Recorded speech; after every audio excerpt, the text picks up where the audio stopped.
નમસ્કાર દર્શક મિત્રો, S9 ન્યૂઝના સમાચારોમાં આપનું સ્વાગત છે।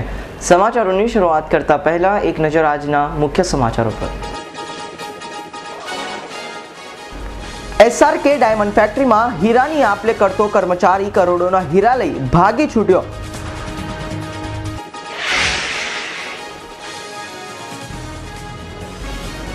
ઉધના ભાટેના નહેરમાં નહાવા પડેલા કિશોરનું ડૂબી જતા મોત।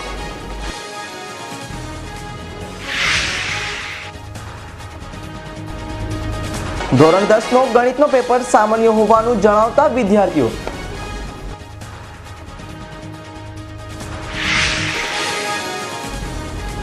અલ્હાબાદમાં વકીલની પોલીસ દ્વારા કરાયેલ હત્યાના વિરોધમાં રાજ્યભરના વકીલો કામકાજથી અળગા રહ્યા।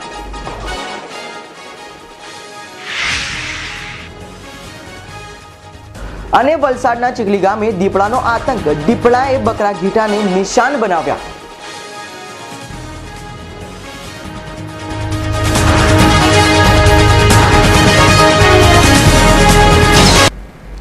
હવે સમાચારો વિસ્તારથી। સુરત શહેર સહિત વિશ્વભરમાં પ્રખ્યાત એવી શ્રી રાધાકૃષ્ણ ડાયમંડ ફેક્ટરીમાં હીરાની આપ-લે કરતો જ કર્મચારી કરોડોના હીરા લઈ ગાયબ થઈ જતા ચકચાર મચી જવા પામી હતી। જ્યારે બનાવની ગંભીરતા પારખી સુરત શહેર પોલીસ કમિશનર રાકેશ અસ્થાના પણ સ્થળે પહોંચી ગયા હતા। સુરત શહેર સહિત સમગ્ર વિશ્વમાં પ્રખ્યાત એવી શ્રી રાધાકૃષ્ણ ડાયમંડ ફેક્ટરી માટે સોમવાર કાળો દિવસ રહ્યો હોય તેમ લાગી રહ્યું છે, કારણ કે SRK ડાયમંડ ફેક્ટરીમાં હીરાની આપ-લે કરતો અને છેલ્લા 3 વર્ષથી કર્મચારી સાગર કાપોડિયા કરોડો રૂપિયાના હીરા લઈ ક્યાંક ગાયબ થઈ જતા ચકચાર મચી જવા પામી હતી।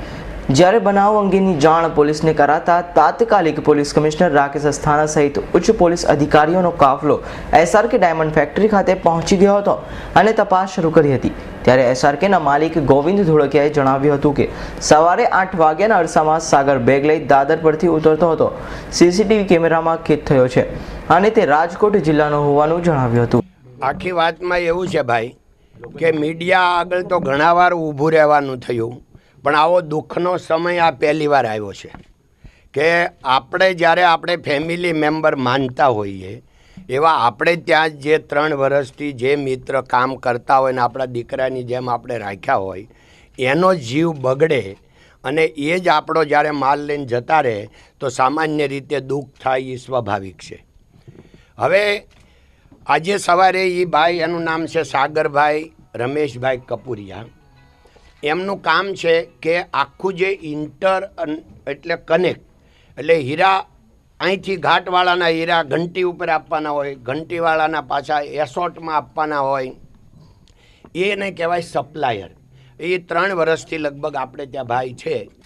હવે એ સપ્લાયરને હિસાબે આજે સવારે જ્યાં એને માલ લેવા જવાનો હોય ત્યાં માલ લેવા ગયા અને માલ લઈને એ જ્યારે એમને 8:30 ગયા એટલે એને માલ 5 મિનિટમાં કે 7 મિનિટમાં એને 6ઠે માળેથી લઈ અને 5મે માળે પહોંચાડવાનો હતો। હવે એને જ્યારે 6ઠે માળેથી માલ લીધો એટલે 5મે માળે ઊભા નહીં રહેતા સીધા ગ્રાઉન્ડ ફ્લોરમાં એ ભાઈ જતા રહ્યા, બેગ લઈને, બેગમાં પડીકા હોય એટલે પેકેટ લઈને જતા રહ્યા। એટલે ત્યાંથી ગ્રાઉન્ડ ફ્લોરમાંથી, કારણ કે સામાન્ય રીતે 9 વાગે એટલે સિક્યુરિટી બહાર જાય તો પાસ વગર કોઈ જઈ શકે નહીં, પણ બધાને ખબર કે કંપની 9 વાગે શરૂ થાય એટલે 8:30 વાગે એવું પૂછવું ન હોય કે આની પાસે જોખમ છે કે શું છે, એટલે એમ સમજતા હોય કે સામાન્ય રીતે જે બધા અત્યારે અપડાઉન કરે છે, કારણ કે બધા જે ફ્લો આવતો હોય 9 વાગ્યા સુધી બધા આવતા હોય એટલે દરવાજા ખુલ્લા હોય, એટલે આ ભાઈ એમનામ જે ઠેલો ખંભે હતા એમ લઈને નીકળી ગયો બહાર। એટલે સિક્યુરિટીવાળાએ એને પૂછ્યું નહીં કે ભાઈ ક્યાં જાશો, આમે 3 વર્ષથી હોય એટલે બધા ઓળખતા હોય કે આપણો અંદરનો માણસ છે, એટલે બહારના માણસ હોય તો હજી પૂછે, અજાણ્યો માણસ હોય કે ભાઈ ક્યાં જાશો। હવે એ અત્યારે અમે જે અમારા કેમેરામાં જોયું તો બહાર જતો દેખાય છે, પછી ક્યાં ગયો, ગુમ થઈ ગયો છે। હવે અમે આજે તમને લોકોને પેપરમાં એડ આપી દીધી છે કે આ ફોટાવાળો ભાઈ અમારા અહીંથી 2500 કેરેટ માલ લઈને સવારે ફરાર થઈ ગયો છે। જો તમને ક્યાંય મળે તો અમને માહિતી આપજો અને માહિતી આપનારને કંપની તરફથી 5 લાખ રૂપિયાનું ઇનામ આપવામાં આવશે। હીરાની કિંમત 2 કરોડથી વધારે ભાઈ, બહુ જાજી છે। 2 કરોડ છે ને ઘટના ક્યારે આજે? એમાં એવું છે, હીરાની કિંમત હજી ગણાય છે, કારણ કે હીરા હોય ને અંદાજે? એક ઓલામાં ન હોય. એ હીરા લગભગ ઓછામાં ઓછા 40 કે 50 લોટના હીરા અલગ અલગ છે. હવે એ કોઈના 5 હીરા હોય, કોઈના 2 હોય, કોઈના 10 હોય, એટલે એમાંથી આખું પેકેટ માનો કે છે 1000 રૂપિયાના ભાવનું. હવે એમાંથી 2 હીરા એ 1200ના ગયા કે 800ના ગયા એ હજી ગણવાનું હોય. એટલે અંદાજી 2 કરોડથી વધારે તો ખરું ને કદાચ 3 કરોડની અંદર. અમારો એવું અત્યારે છે કે 2 કરોડ ઉપર તો આંકડો જશે. ઓકે. અને ઘટના ક્યારની છે? સવારે 8:30 8:35 એ બહાર નીકળતો ફૂટેજમાં દેખાય છે. એ જતો તો ભાઈ હિલિયમમાંથી, 6ઠે માળે હિલિયમ ચાલે છે. હિલિયમમાંથી નીચે જે એસોટમાં આપવાના હોય. સંબંધી છે તમારો? અમારો કોઈ સંબંધી નથી, પણ એના મામા હસ્તક અહીંયા આવેલો 3 વર્ષ પહેલાં. એના મામા આપણે ત્યાં કામે જ બેસતા. એ 2 વર્ષ કામે બેઠા માણસ, એ સારા છે. એ 1 વર્ષથી કિરણ એક્સપોર્ટમાં આપણે ત્યાંથી બેસવા ગયા. એટલે સવારે જેવી ખબર પડી એટલે અમારે ફોર્મ કાઢીને હસ્તક જોયું તો એના મામાનું એડ્રેસ જોયું તો એને ઘરે ગયા તો એણે કીધું એ તો કિરણ એક્સપોર્ટમાં ગયા. ન્યા ગયા એ ભાઈ તરત આવ્યા કે હાલો એ આવું થયું છે, શું થયું છે. એને ન્યા નહોતી વાત કરી, પણ તમારા ભાણાનો પ્રોબ્લેમ છે. એ તરત આવ્યા અહીં ઓફિસે અને અત્યારે જ એ પોલીસ સ્ટેશન પોલીસ એને પૂછપરછ માટે લઈ ગયા. એટલે એ તો પૂરો એનો ઓલો છે, આપણી હારે ટૂંકમાં એને હમદર્દ છે કે મારો ભાણો આવો બગડ્યો એમ. એનું નામ જયંતિભાઈ છે. હીરા પોલીસ હતા કે રફ હતા? ના ના ના, રફ હતા. અને નામ શું હતું એ ભાઈનું? કોનું? જો લઈને જતો રહ્યો એ સાગરભાઈ રમેશભાઈ કપૂરિયા. ફેમિલી સાથે રહેતો કે? ના ના, એના મામા ભેગો જ રહેતો હતો. એના મમ્મી પપ્પા દેશમાં ખેતી કરે છે. કઈ વર્તના મૂળ વતની? એ એનું છે નહીં, જામકંડોળા તાલુકાનો છે ને, જામ દાદર ગામનું નામ છે, જામ દાદર. એના પપ્પા દેશમાં જામ દાદર. અહીંયા એના મામા ભેગા. ભાઈ એના મામા અમરોલીમાં. અચ્છા. સીસીટીવી ફૂટેજમાં સ્પષ્ટ દેખાયો છે કે? એ તો દેખાય પહેલેથી. અંદર પહેલાં કે 8:20 એને એન્ટ્રી કરી અને 8:35 નીકળ્યો, ત્યાં સુધી કમ્પ્લીટ દેખાય છે. ત્યારે હાલ તો કરોડો રૂપિયાના હીરાની ઉચાપત અંગે પોલીસ કમિશનર રાકેશ અસ્થાના ખુદ તપાસમાં જોતરાતા આરોપી જલ્દી ઝડપાઈ જશે તેમ લાગી રહ્યું છે.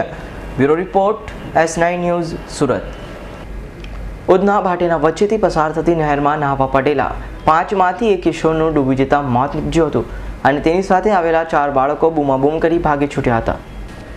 ઘટના સ્થળેથી અને પોલીસ પાસેથી મળતી માહિતી મુજબ ઉધના નહેર પાસે આવેલી રોકડિયા હનુમાન મંદિરના પાછળના ભાગે સોમવારે બપોરે 4 વાગ્યાના અરસામાં ઉધનામાં રહેતા 5 બાળકો નહાવા માટે પડ્યા હતા. નહેરનું પાણી ઊંડું હશે એ વાતથી અજાણ પ્રકાશ રમેશ ચાવડા નામનો 17 વર્ષીય કિશોર મિત્રો સાથે નહેરમાં પાણીમાં કૂદી તો પડ્યો હતો અને તરતા આવડતું ન હોવાને કારણે તે ડૂબવા લાગ્યો હતો. તો તેની સાથેના 4 મિત્રો કિનારા પર આવી ગયા હતા અને બચાવની બૂમ પાડવા લાગ્યા હતા. અને તે સમય નજીકમાંથી પસાર થતા દિનેશ નામના એક યુવાને પ્રકાશને બચાવવા નહેરમાં છલાંગ લગાવી હતી અને તરત જ તેને બહાર કાઢી લેવાયો હતો, પરંતુ તે વધુ પાણી પી ગયો હોવાના કારણે તેનું ઘટના સ્થળે જ મોત નીપજ્યું હતું. તો બનાવ અંગે સ્થાનિક લોકોએ પોલીસને જાણ કરતા ખડોદરા પોલીસ ઘટના સ્થળે પહોંચી લાશનો કબજો લઈ મૃતકના પરિવારજનોને જાણ કરી આગળની કાર્યવાહી હાથ ધરી હતી. Bureau report, S9 news, Surat. ગુરુવારથી ધોરણ 10 અને 12ની પરીક્ષાઓ શરૂ થઈ છે. ત્યારે આજે ધોરણ 10 અને 12ના 2 થી 3 પ્રશ્નપત્રો લેવાઈ ચૂક્યા છે. તો આજે ધોરણ 10ના ગણિતના પ્રશ્નપત્રમાં કેટલાક પ્રશ્નો ટ્વિસ્ટ કરી પૂછાયા હતા, પરંતુ એકંદરે પ્રશ્નપત્ર સારું રહ્યું હોવાનું વિદ્યાર્થીઓએ જણાવ્યું હતું. ગુરુવારથી ધોરણ 10 અને 12ની પરીક્ષાઓ થઈ ચૂકી છે અને અત્યાર સુધીમાં ધોરણ 10 અને ધોરણ 12ના 2 થી 3 પ્રશ્નપત્રો લેવાઈ ચૂક્યા છે, પરંતુ ધોરણ 10માં લેવાયેલું પ્રશ્નપત્ર એકંદરે સરળ રહ્યું હતું. પ્રશ્નપત્રમાં કેટલાક દાખલાઓમાં ટ્વિસ્ટ કરીને પૂછાયા છે, પરંતુ સરેરાશ વિદ્યાર્થીઓ સારા અને વધુ ગુણ મેળવી શકશે. ગણિતના પ્રશ્નપત્રમાં કેટલાક પ્રશ્નો વિદ્યાર્થીઓ માટે બુદ્ધિ સ્તરના પણ બની ચૂક્યા હતા. ગણિત પાઠ બીમાં પ્રેડ રચના શૈલી હતી અને પાઠ્યપુસ્તકની બેઠી પૂછાઈ હતી. પ્રમેય વર્તુળના પૂછાયા હોવાના વિગતો જાણવા મળી છે. જોકે આજના ગણિતના પ્રશ્નપત્રમાં 90,348 વિદ્યાર્થીઓ હાજર રહ્યા હતા અને 973 વિદ્યાર્થીઓ ગેરહાજર રહ્યા હતા. આમ કુલ 91,321 વિદ્યાર્થીઓ ગણિતમાં પરીક્ષા આપી હતી. Bureau report, S9 news, Surat. ઓલપાડમાં વર્ષોથી ઝેરી રસાયણો ફેલાવતી સાયનાઇડ કંપનીને કાયમી બંધ કરવા માટે ચાલી રહેલા આંદોલનને પગલે GPCB દ્વારા કંપનીની તલસ્પર્શી તપાસ માટે ટેકનિકલ ટીમ નિમાઈ છે, જે ટીમ સોમવારે સાયનાઇડ ખાતે મુલાકાત લઈ જરૂરી કાર્યવાહી હાથ ધરશે. છેલ્લા ઘણા સમયથી ઓલપાડ ખાતેની હિન્દુસ્તાન કેમિકલ કંપનીને કાયમી ધોરણે બંધ કરવા માટે તાલુકાની જનતાએ રણસિંગુ ફૂંક્યું છે. ઝેરી રસાયણો ફેલાવતી કંપનીને લઈ ઓલપાડ સહિત તાલુકાની જનતા ભગવાન ભરોસે જીવી રહી છે. છેલ્લા 32 વર્ષથી કાર્યરત ઓલપાડ ખાતેની હિન્દુસ્તાન કેમિકલ કંપની સાયનાઇડને સદંતર બંધ કરવા માટે ખેડૂત સમાજના નેજા હેઠળ આંદોલન ચલાવાઈ રહ્યું છે.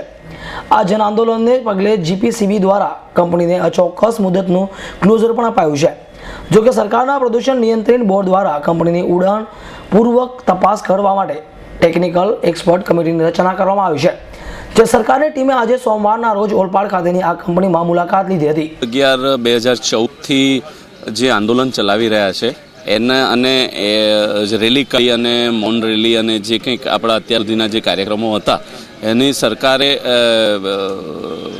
પોઝિટિવલી વાત લઈને કલેક્ટર સાહેબનો જે રિપોર્ટ હતો એના અનુસંધાનમાં એ આપણે સાયનાઇડ કંપની પર જે કંઈક મુદ્દાઓ ઉપસ્થિત કર્યા છે એની તલસ્પર્શી તપાસ કરવા માટે આ ટેકનિકલ એક્સપર્ટ કમિટીની રચના જીપીસીબી દ્વારા કરવામાં આવી છે અને આજે અને 15 દિવસમાં નિષ્પક્ષપણે એનો રિપોર્ટ સરકાર જીપીસીબીને આપવા માટે કમિટી બનાવવામાં આવી છે.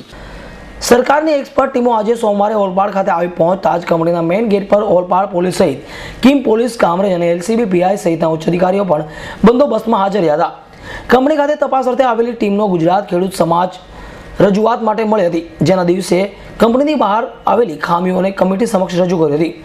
ત્યારે કંપની કાયમી ધોરણે ઓલપાડ ખાતેથી ખસેડવામાં આવે તેવી ઉગ્ર માંગ ખેડૂત સમાજના આગેવાનો સહિત તાલુકાની જનતા કરી રહી છે.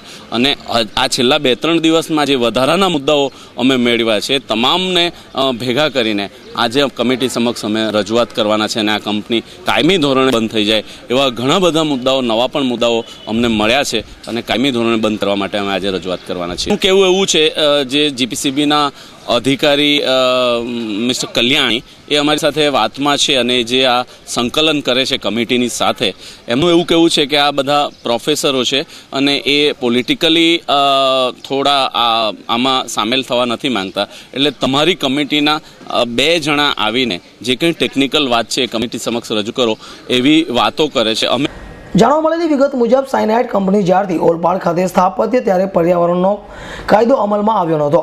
જોકે 1984માં ભોપાલની દુર્ઘટના બાદ 1986માં કાયદો અમલમાં આવ્યો હતો, જે બાદ 1986 થી 2006 સુધી પર્યાવરણ કાયદાનો અમલ કરવામાં આવ્યો નથી. ત્યારે સરકાર સાથે પણ છેતરપિંડી કરનાર કંપનીને સદંતર બંધ કરવા માટે તાલુકાની જનતા ઉગ્ર માંગણી કરી રહી છે. ત્યારે સરકારની આ ટેકનિકલ ટીમો દ્વારા તપાસ બાદ લોકહિતમાં નિર્ણય લેવામાં આવે કે કેમ એ તો હવે જોવાનું રહ્યું. Naresh Patel, S9 news, Olpad. વલસાડના ચીખલા ગામના સ્કૂલ ફળિયા ખાતે રહેતા પશુપાલકની ત્યાં સોમવારે વહેલી સવારે ત્રાટકેલા દીપડાએ 27 જેટલા ઘેટા બકરાનો શિકાર કરતા ખળભળાટ મચી ગયો છે. આજરોજ બની ઘટના વલસાડ તાલુકાના ચીખલા ગામના સ્કૂલ ફળિયા ખાતે રહેતા પશુપાલકને ત્યાં સોમવારે વહેલી સવારે ત્રાટકેલા દીપડાએ 17 જેટલા ઘેટલા બકરાને શિકાર કરતા ખળભળાટ મચી જવા પામ્યો છે. જ્યારે 11 જેટલા ઘેટા બકરા ઇજાગ્રસ્ત થયા હતા, જેમાં 2ની હાલત ગંભીર છે. પશુપાલકને ત્યાં આશરે 60 થી 70 હજારનું નુકસાન થયું છે. ઘટનાને પગલે વલસાડ વન વિભાગના અધિકારીઓ મોટી સંખ્યામાં ઘટના સ્થળે પહોંચી દીપડાને પકડવા પાંજરું મૂકવાની કામગીરી હાથ ધરી છે. સુખા કલબભાઈ ક્યાં રહેવાનું તમારું? અહીંયા ચીખલા. શું થયેલું રાતના બનાવમાં? રાતના બનાવમાં અમે આવીને જોયા કે અત્યારે કંઈ નહીં. રાતે ચીકટો આવીને બકરા આટલા ઘાયલ કરીને નીકળી ગયો. કેટલા બકરા ઘાયલ કર્યા છે? 28. અને કેટલા બકરા હતા તમારા? અમારા પણ 60-70 બકરા થાય આમ તો ટોટલ. તેમાં મારા તારા જેવાના ભેગાઓ ચાલી ગયા. ગમે તે હતું આમાં તમને કેટલા રૂપિયા નુકસાન થાય અંદાજ? અમારે 60 ઉપર પણ નીચે 60 તો ખરા જ. તમારું ઘર કેવી રીતે ચાલતું? અમારું ગુજરાની પણ ચલાવવું પડે ભાઈ, કઈ ધંધો ખેતી ની કે વાડી ની. એટલે તમારા બકરા ઉપર જ તમારું ઘર જીવન અમારે ચલાવવાનું છે. હવે આવી નુકસાન થાય તો અમારે તો મરવાનો વખત. આગળ પર ગામની અંદર દીપડો જોવા મળે? હા, મળે. એટલે શું કરી ગયેલ? આગળ આવીને શું કર્યું? ઘણાનું આમ તેમ મારું જાત્રા નુકસાન થાય, પણ હવે ઓણે પરે એમ તો નુકસાન તો થાય. 3જા વર્ષમાં મારા 2 બકરાને છે તે એ એકને મારી નાખલો ને એકને લઈને ભાગીને નાહીશું. આ અંગે ફોરેસ્ટ વિભાગ આવીને કઈ જાંચ કરી અહીંયા? હા, બધું જણાવવાનું નહીં. ચીખલી ગામના સ્કૂલ ફળિયા ખાતે રહેતા પશુપાલક ખાલપભાઈ શંકરભાઈ આહિર તેમના પુત્રો અને પરિવાર સાથે રહે છે. તેમણે આજીવિકા માટે ઘેટા બકરા પાળ્યા છે, જેમના માટે ઘર નજીકથી જ વિશેષ વ્યવસ્થા કરે છે. દરમિયાન સોમવારે વહેલી સવારે 3:30 વાગ્યાની આસપાસ ઘેટા બકરાને જ્યાં રાખવામાં આવ્યા હતા ત્યાં નજીક તેના હગારમાં મોટો જથ્થો પણ રાખવામાં આવ્યો છે, જેના પરથી ચડીને એક કે તેથી વધુ દીપડાઓએ અંદર પ્રવેશી 27 જેટલા નાના મોટા મરઘાના ઘેટા બકરાને મારી નાખ્યા હતા. જ્યારે 11થી વધુ પશુપાલકોને ઈજા પહોંચી હતી, જે પૈકી 2 પશુઓની હાલત ગંભીર હોવાનું પશુપાલકોએ જણાવ્યું હતું. આટલી મોટી સંખ્યામાં પોતાના પાલતુ પ્રાણીઓ મૃતક પામતા પશુપાલક ખાલભાઈ અને તેના પરિવાર હતપ્રત થઈ ગયો છે, જેના પગલે તેના પરિવારજનોમાં પણ મોટી સંખ્યામાં તેમને ત્યાં પહોંચ્યા હતા. નોંધનીય છે કે ખાલભાઈ ત્યાં 2 વર્ષ અગાઉ ત્રાટકેલા દીપડાએ 3 ઘેટા બકરાનો શિકાર કર્યો હતો. ખાલાભાઈ સુકાભાઈના ઘરે બહુ ખરાબ ઘટના બની છે. અમારા ગામમાં દીપડાઓનો કેર વધારે છે. આજુબાજુ ગામડાઓમાં બધેથી જો દેખાવા મળે છે. બધા ગામવાળા બી કહે છે કે વાડીમાં જોવાય દેખાય છે. અમારે તો રાત્રે બી ફરવું મુશ્કેલી છે. અહીંયા તો માણસને બી હવે તો તકલીફ છે કે આ ફોરેસ્ટમાંથી આ બોલાવ્યા છે, વન વિભાગવાળાને બી બોલ્યા છે કે આનો કંઈ રસ્તો થાય. આ વિસ્તારમાં દીપડાનો શેરડીમાં ખેતરોમાં વસવાટ કરે છે. જો કે છેલ્લા થોડા દિવસ સુધી શેરડીનું કટિંગ ચાલી રહ્યું હોય તેમાં ફરજિયાત ત્યાંથી અન્ય જગ્યાએ જવાની ફરજ પડે છે, જેના પગલે દીપડાઓ બહાર આવી રહ્યા છે. જો કે આ ઘટનાથી ગામ લોકોમાં એક ડર ફેલાઈ ગયો છે. તેઓ ઘરથી બહાર નીકળતા માટે હવે ગભરાય છે. આ પહેલા આગવું 3 દિવસ વીતી ગયા અને વન વિભાગના હાથે એક દીપડો વલસાડથી જ પકડાયો હતો. હવે જોવાનું એ રહ્યું કે વન વિભાગની કામગીરીને લઈ લોકો વ્યાપેલો ડર ક્યારે દૂર થશે. Divyesh Pandey, S9 news, Valsad. પાડી નેશનલ હાઈવે નંબર 8 દમણી જાપાટ પાસે ટ્રક અડફેટે ચડેલા ધરમપુર ખાતે રહેતા બાઇક સવારનું મોત નીપજ્યું હતું. પાડી રાષ્ટ્રીય ધોરીમાર્ગ નંબર 8 ઉપર રવિવારની મોડી સાંજે 8 કલાકે ધરમપુર માલનપાડા રહેતા નિલેશ શિવા તલાટ અને તેનો ભાણેજ પ્રકાશ પ્રખર તલાટ રવિવારે સાંજે વાપીથી મામા ભાણેજ કપડાં વેચીને બાઇક નંબર GJ15 MM 3896 પર Pardi દમણી Japan national highway number 8 પરથી વલસાડ જઈ રહ્યા હતા. ત્યારે પ્રિન્સેસ પાર્કની સામે મામા ભાણેજની બાઇકને ટ્રકે ટક્કર મારી દીધી હતી, જેમાં મામા અને ભાણેજ બાઇક હાઈવેના ડિવાઈડર પર ધડાકાભેર અથડાઈ હતી, જેથી મામા અને ભાણેજ બાઇક પરથી ફેંકાઈ ગયા હતા. જેમાં મામા નિલેશને માથાના ભાગે અને ગળાના ગંભીર ઈજા પહોંચતા તેનું ઘટના સ્થળે જ કરુણ મોત નીપજ્યું હતું.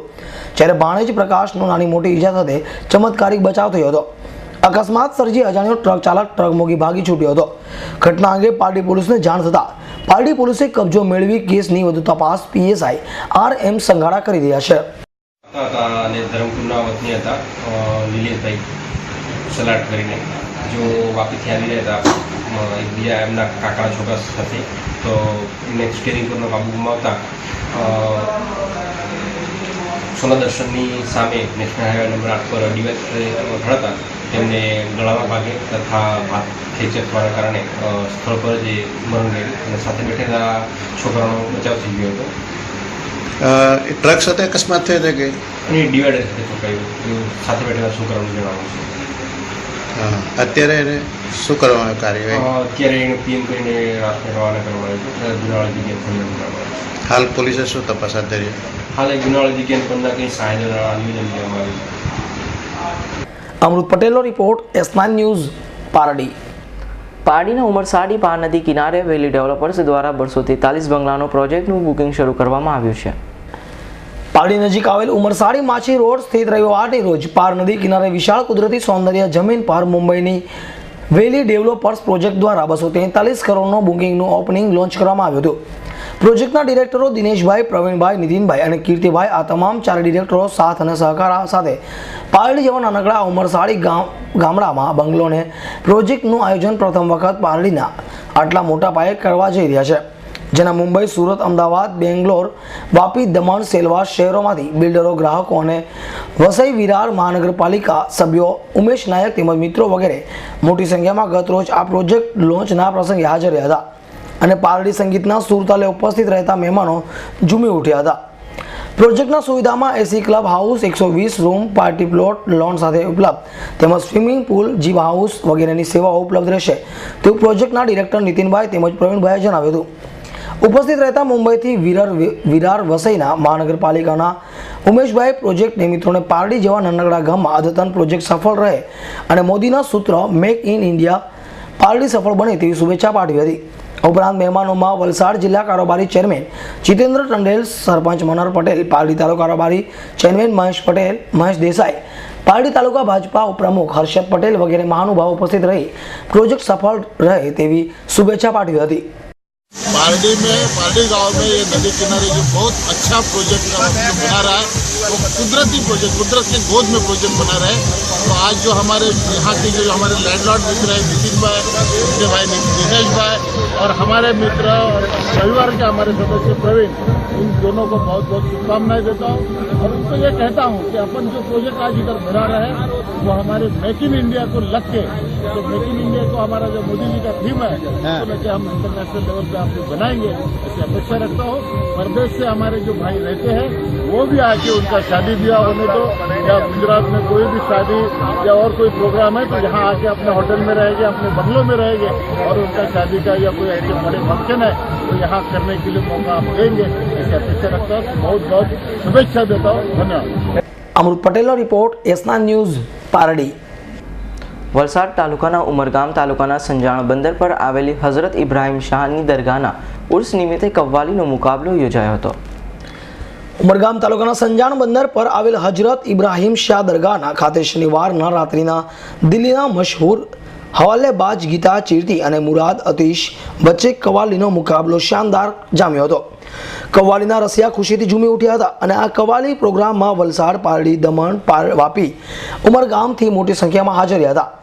કવ્વાલી કાર્યક્રમનું સફળ સંચાલન ઇસ્માઇલ પેક, શોકત મલબારી, મુજાવર સાબુદ્દીન બાવા, પારડીના ઇકબાલ મલેક, બેતુમ ખાન, મમન ખાન વગેરે કવ્વાલીના શોખીનો હાજર રહી કવ્વાલેબાજને પ્રોત્સાહિત કર્યા હતા। અમૃત પટેલ, એસના ન્યૂઝ, પારડી। પારડી તાલુકાના કલસર ચેકનાકા પાતલિયા પાસેથી દમણથી રવિવારની સાંજે દારૂ પી સુરત ફરી રહેલા દારૂડિયાઓને પોલીસે ઝડપી પાડ્યા હતા। પારડી તાલુકાના કલસર ચેકનાકા પતાલિયા પાસે દમણથી રવિવારની સાંજે દારૂની મહેફિલ માંડીને પરત ફરતા પારડી પોલીસે પેટ્રોલિંગ દરમિયાન કલસર ચેકનાકા પાસે ટાટા ઇન્ડિકોમાં 3 ખાનદેશી યુવાનો પોલીસે સાથે રકઝક થતા પોલીસે તેમની સામે કડક કાર્યવાહી કરી દારૂના નશા હેઠળ ગુનો દાખલ કરી પારડી સરકારી હોસ્પિટલ ખાતે મેડિકલ ચેકઅપ કરાવી કાયદેસરની કાર્યવાહી હાથ ધરી હતી। જ્યારે કાર ચાલક દારૂના નશામાં ન હોય તેનો કાર સાથે છોડી મૂક્યો હતો અને દારૂના નશામાં પકડાયેલ વિશ્વનાથ આનંદ પાટીલ, જયેશ પી પાટીલ અને શૈલેષ અરવિંદ ચૌહાણને જેલના સળિયા પાછળ ધકેલી દીધા હતા। મૂળ તમામ મહારાષ્ટ્રના હોવાનું તેઓએ જણાવ્યું હતું। અમૃત પટેલનો રિપોર્ટ, એસના ન્યૂઝ, પારડી। ભરૂચના આમોદ તાલુકામાં સ્વાઇન ફ્લૂના આતંક વચ્ચે નગરપાલિકાને શબનમ ક્રિકેટ ક્લબ દ્વારા ઉકાળાનું વિતરણ કરાયું હતું। આમોદ રાજ્યભરમાં સ્વાઇન ફ્લૂના કારણે લોકોમાં ભયનો માહોલ સર્જાયો છે, ત્યારે લોકોને સ્વાઇન ફ્લૂ રોગ સામે રક્ષણ મળે તે હેતુસર ગત રોજ આમોદ નગરપાલિકા અને શબનમ ક્રિકેટ ક્લબ તરફથી સ્વાઇન ફ્લૂ પ્રતિરોધક ઉકાળાનું વિતરણ કરવામાં આવ્યું હતું, જેમાં નગરજનોએ મોટી સંખ્યામાં ભાગ લઈ સ્વાઇન ફ્લૂ ઉકાળાનો સ્વાદ માણ્યો હતો। અવિસૈયત, એસના ન્યૂઝ, ભરૂચ। 2001ના વર્ષમાં આવેલ ભૂકંપમાં ભરૂચ શહેરમાં પણ ઘણી ખાના ખરાબી સર્જાઈ હતી, જેમાં ઐતિહાસિક વિક્ટોરિયા ટાવર પણ ધ્વસ્ત થયો હતો, જેના કારણે નર્મદા કિનારે વસેલા ભરૂચવાસીઓને ઘણી મુસીબતોનો પણ સામનો કર્યો છે। તો ભરૂચવાસીઓની માંગ છે કે આ વિક્ટોરિયા ટાવરનું નવા રૂપ સાથે નિર્માણ તંત્ર દ્વારા કરવામાં આવે। ભરૂચ શહેર નર્મદા કિનારે વસેલું હોવાથી નર્મદામાં આવતી ભરતી ઓટ અને ભયાનક પૂરનો સામનો ભરૂચવાસીઓએ કરવો પડ્યો છે। ભરૂચ શહેર એક ઐતિહાસિક શહેર છે અને નર્મદાના પૂરથી બચાવવા માટે જૂના ભરૂચ શહેરના ફરતે અંગ્રેજ સમયગાળા દરમિયાન મોટી દિવાલ બનાવવામાં આવી હતી। આ દિવાલની સાથે સાથે એક ટાવર પણ બનાવવામાં આવ્યો હતો। વિક્ટોરિયા ટાવરમાં લાગેલ વિશાળ ઘડિયાળ અને સાયરન નર્મદામાં આવતા પૂર જેવા વિકટ સમયમાં ભરૂચવાસીઓ માટે બચાવ કાર્યનું કામ કરે છે। કે જે ટાવર કોટ પર હતો એ પૂર સંકટોમાં એની વિશલ વાગતેલી ને જાણ થતેલી લોકોને, એ મારફતે અમારે બહુ ઘણું સારું હતું। હવે એ નષ્ટ થવાથી એ નવો ટાવર ઊભો થાય એવા પગલાં ભરવાની માંગ છે। ભરૂચ શહેરના અંદર એક ઐતિહાસિક આરએસ દલાલ પાસે જે પારસીવાડ છે ત્યાં આગળ એક ટાવર આપણો જૂનો હતો, જે હવે લોકોના દિમાગમાંથી પણ દુર્લભ થઈ રહ્યો છે। એક ઐતિહાસિક ટાવર જે ભરૂચનો શોભા સમાન હતો, ભરૂચને એક યાદગાર રૂપ હતો। જ્યારે પણ રેલના પાણી આવતા હતા ત્યારે લોકો શહેરના લોકો ત્યાં જતા હતા અને શહેરને એલર્ટ કરવા માટે ત્યાં અલાર્મની વ્યવસ્થા પણ ત્યાં કરેલી હતી। માત્ર આજે આ ટાવર બિલકુલ એક ભૂકંપના અંદર જ્યારે ધરાશાયી થઈ ગયા પછી જાણે કે આ ટાવર નામની વસ્તુ શહેરમાંથી દુર્લભ થઈ ચૂકેલી છે અને માત્ર ભરૂચ નગરપાલિકાના કાગળિયાઓ પર લેટરો પર એક સિમ્બોલ તરીકે યુઝિબલ થાય છે. હું શહેરવાસી તરીકે એવી અપેક્ષા રાખું છું કે ફરી એક વખત આવા સુંદર ટાવરનું નિર્માણ થાય અને વર્ષો સુધી એ ભરૂચનું ગૌરવ બની રહે એવી મને એક આશા છે. નર્મદામાં દર 1 ફૂટ પાણી ચડે એટલે શહેરમાં આવેલ વિક્ટોરિયા ટાવરનું સાયરન વાગે. શહેરના નીચાણવાળા વિસ્તારોમાં રહેતા શહેરીજનો નર્મદામાં આવતા પૂરથી બચવા આ સાયરનનો સહારો લેતા હતા. પરંતુ 2001માં આવેલા ભૂકંપ સમગ્ર ગુજરાતના વિવિધ જિલ્લાઓમાં નાની મોટી ખાનાખરાબી સર્જી તેમાંથી ભરૂચ જિલ્લો પણ બાકાત રહ્યો નથી. ટાવર જમીનદોસ્ત થઈ ગયો અને પૂરમાં બચાવ કાર્ય કરતું સાયરન પણ હવે તેની સાથે ભોંય ભેગું થઈ ગયું. આ ટાવર ધરાશાયી થયા અને શહેરીજનોને ઘણું દુઃખ થયું હતું. અસંખ્ય લોકો આ વિક્ટોરિયા ટાવરની ધ્વસ્ત ઇમારતને જોવા પણ આવતા હતા. કે ભરૂચમાં અમે જ્યારે સ્કૂલમાં ભણતા હતા ત્યારે 10:30નો ટંકો પડતો ત્યારે અમને ખબર પડતી કે સ્કૂલે જવાનો ટાઈમ થયો છે. 10:30 અમને આગમચેતીના પગલા રૂપે અમે સ્કૂલમાં ઘરેથી નીકળી જતા હતા અને સ્કૂલના ટાઈમે અમે ત્યાં પહોંચી જતા હતા. આજે એ વસ્તુ રહી નથી. એને હું મારી ઈચ્છા છે કે સરકાર અને ભરૂચ નગરપાલિકા તેની સામે કંઈ પગલાં લે અને ફરીથી નવા રૂપરંગ સાથે એને નવી ઓળખ ઊભી કરે પાછી. मैं म्युनिसिपल सभ्य तस्नीमबेन घड़ियाली वॉर्ड नंबर 11 छूँ અને મારા પાછળ જે હતી જગા તે ટાવર હતું અને આજે 2001ના અંદર ધરતીકંપ થયો તેના અંદરે તૂટી ગયો હતો ધરતીકંપના હિસાબે. આજે ભરૂચની એ શાન હતી, નાક હતું, એનાથી આપણે પબ્લિકને અને નગરપાલિકાને બી એનાથી ફાયદો હતો કે જ્યારે કોઈ રેલ આવે ત્યારે એનો સિગ્નલ મળતું હતું, ઘડિયાળનો ટાઈમ જોવાતો હતો, પ્લસ કે અહીંયા જ્યારે રેલ આવે ત્યારે પબ્લિક જોવા આવતું હતું. તો બે વસ્તુ ખૂબસૂરત નજારો હતો. આજે એના તૂટી જવાથી એકદમ વીરાન જેવું થઈ ગયું છે. અહીંયા મારી એઝ અ નગરપાલિકાની સભ્ય તરીકે નહીં પણ એક આમ નાગરિક ભરૂચની નાગરિક તરીકે કહેવા માંગુ છું કે નગરપાલિકાના લેટર પેડ પર બી સિમ્બોલ એ જ છે ટાવરનો. તો તમે એને ડેવલપ કરી દો, બનાવી દો તો આપની શાન પાછી આવી જશે અને એનો વ્યૂ પણ ઘણો ફાઇન થશે કે પબ્લિક ખાસ એને જોવા આવી શકે. એવી મારી નગરપાલિકાથી ગુજારિશ છે. જેમાં જે તે સમયે પાલિકાના સત્તાધીશોએ ટાઉન પ્લાનિંગ કમિટીની ચેરમેને મૌખિક ખાતરી પણ શહેરની જનતાને આપી હતી કે ટાવરને ફરી ઊભો કરવામાં આવશે અને ફરી એનું સાયરન શહેરની જનતાને પૂરના પ્રકોપથી માહિતગાર કરશે. ઐતિહાસિક ઇમારતને ધરાશાયી થવાની ઘટનાને વર્ષો વીતી ગયા અને ભૂકંપના આંચકા પણ ભૂલાઈ ગયા, પરંતુ પાલિકાના સત્તાધીશોએ માત્ર પોતાના બોર્ડ તેમજ લેટર હેડમાં જ સમિતિ કરી વિક્ટોરિયા ટાવરને એક સ્ટેટ સિમ્બોલ બનાવી છોડી દીધો છે. હવે વિક્ટોરિયા ટાવર માટે પાલિકાની એક પણ સામાન્ય સભામાં શાસક પક્ષી વિરોધ પક્ષ દ્વારા નથી કોઈ દરખાસ્ત રજૂ કરાતી, નથી કોઈ ઠરાવ કે ગ્રાન્ટની વાત. દૂર રહી વિચાર સુદ્ધા પાલિકા સત્તાધીશોના મનમાં આવતો. આવી સૈયદનો રિપોર્ટ S9 ન્યૂઝ ભરૂચ. પંચમહાલના શહેરાના મોરવા ગામે બંધ દરવાજાનો નકુચો તોડી તસ્કરો સોના અને ચાંદીના ઘરેણાં તેમજ રોકડની ચોરી કરી ભાગી છૂટ્યા હોવાનો બનાવ પ્રકાશમાં આવ્યો છે.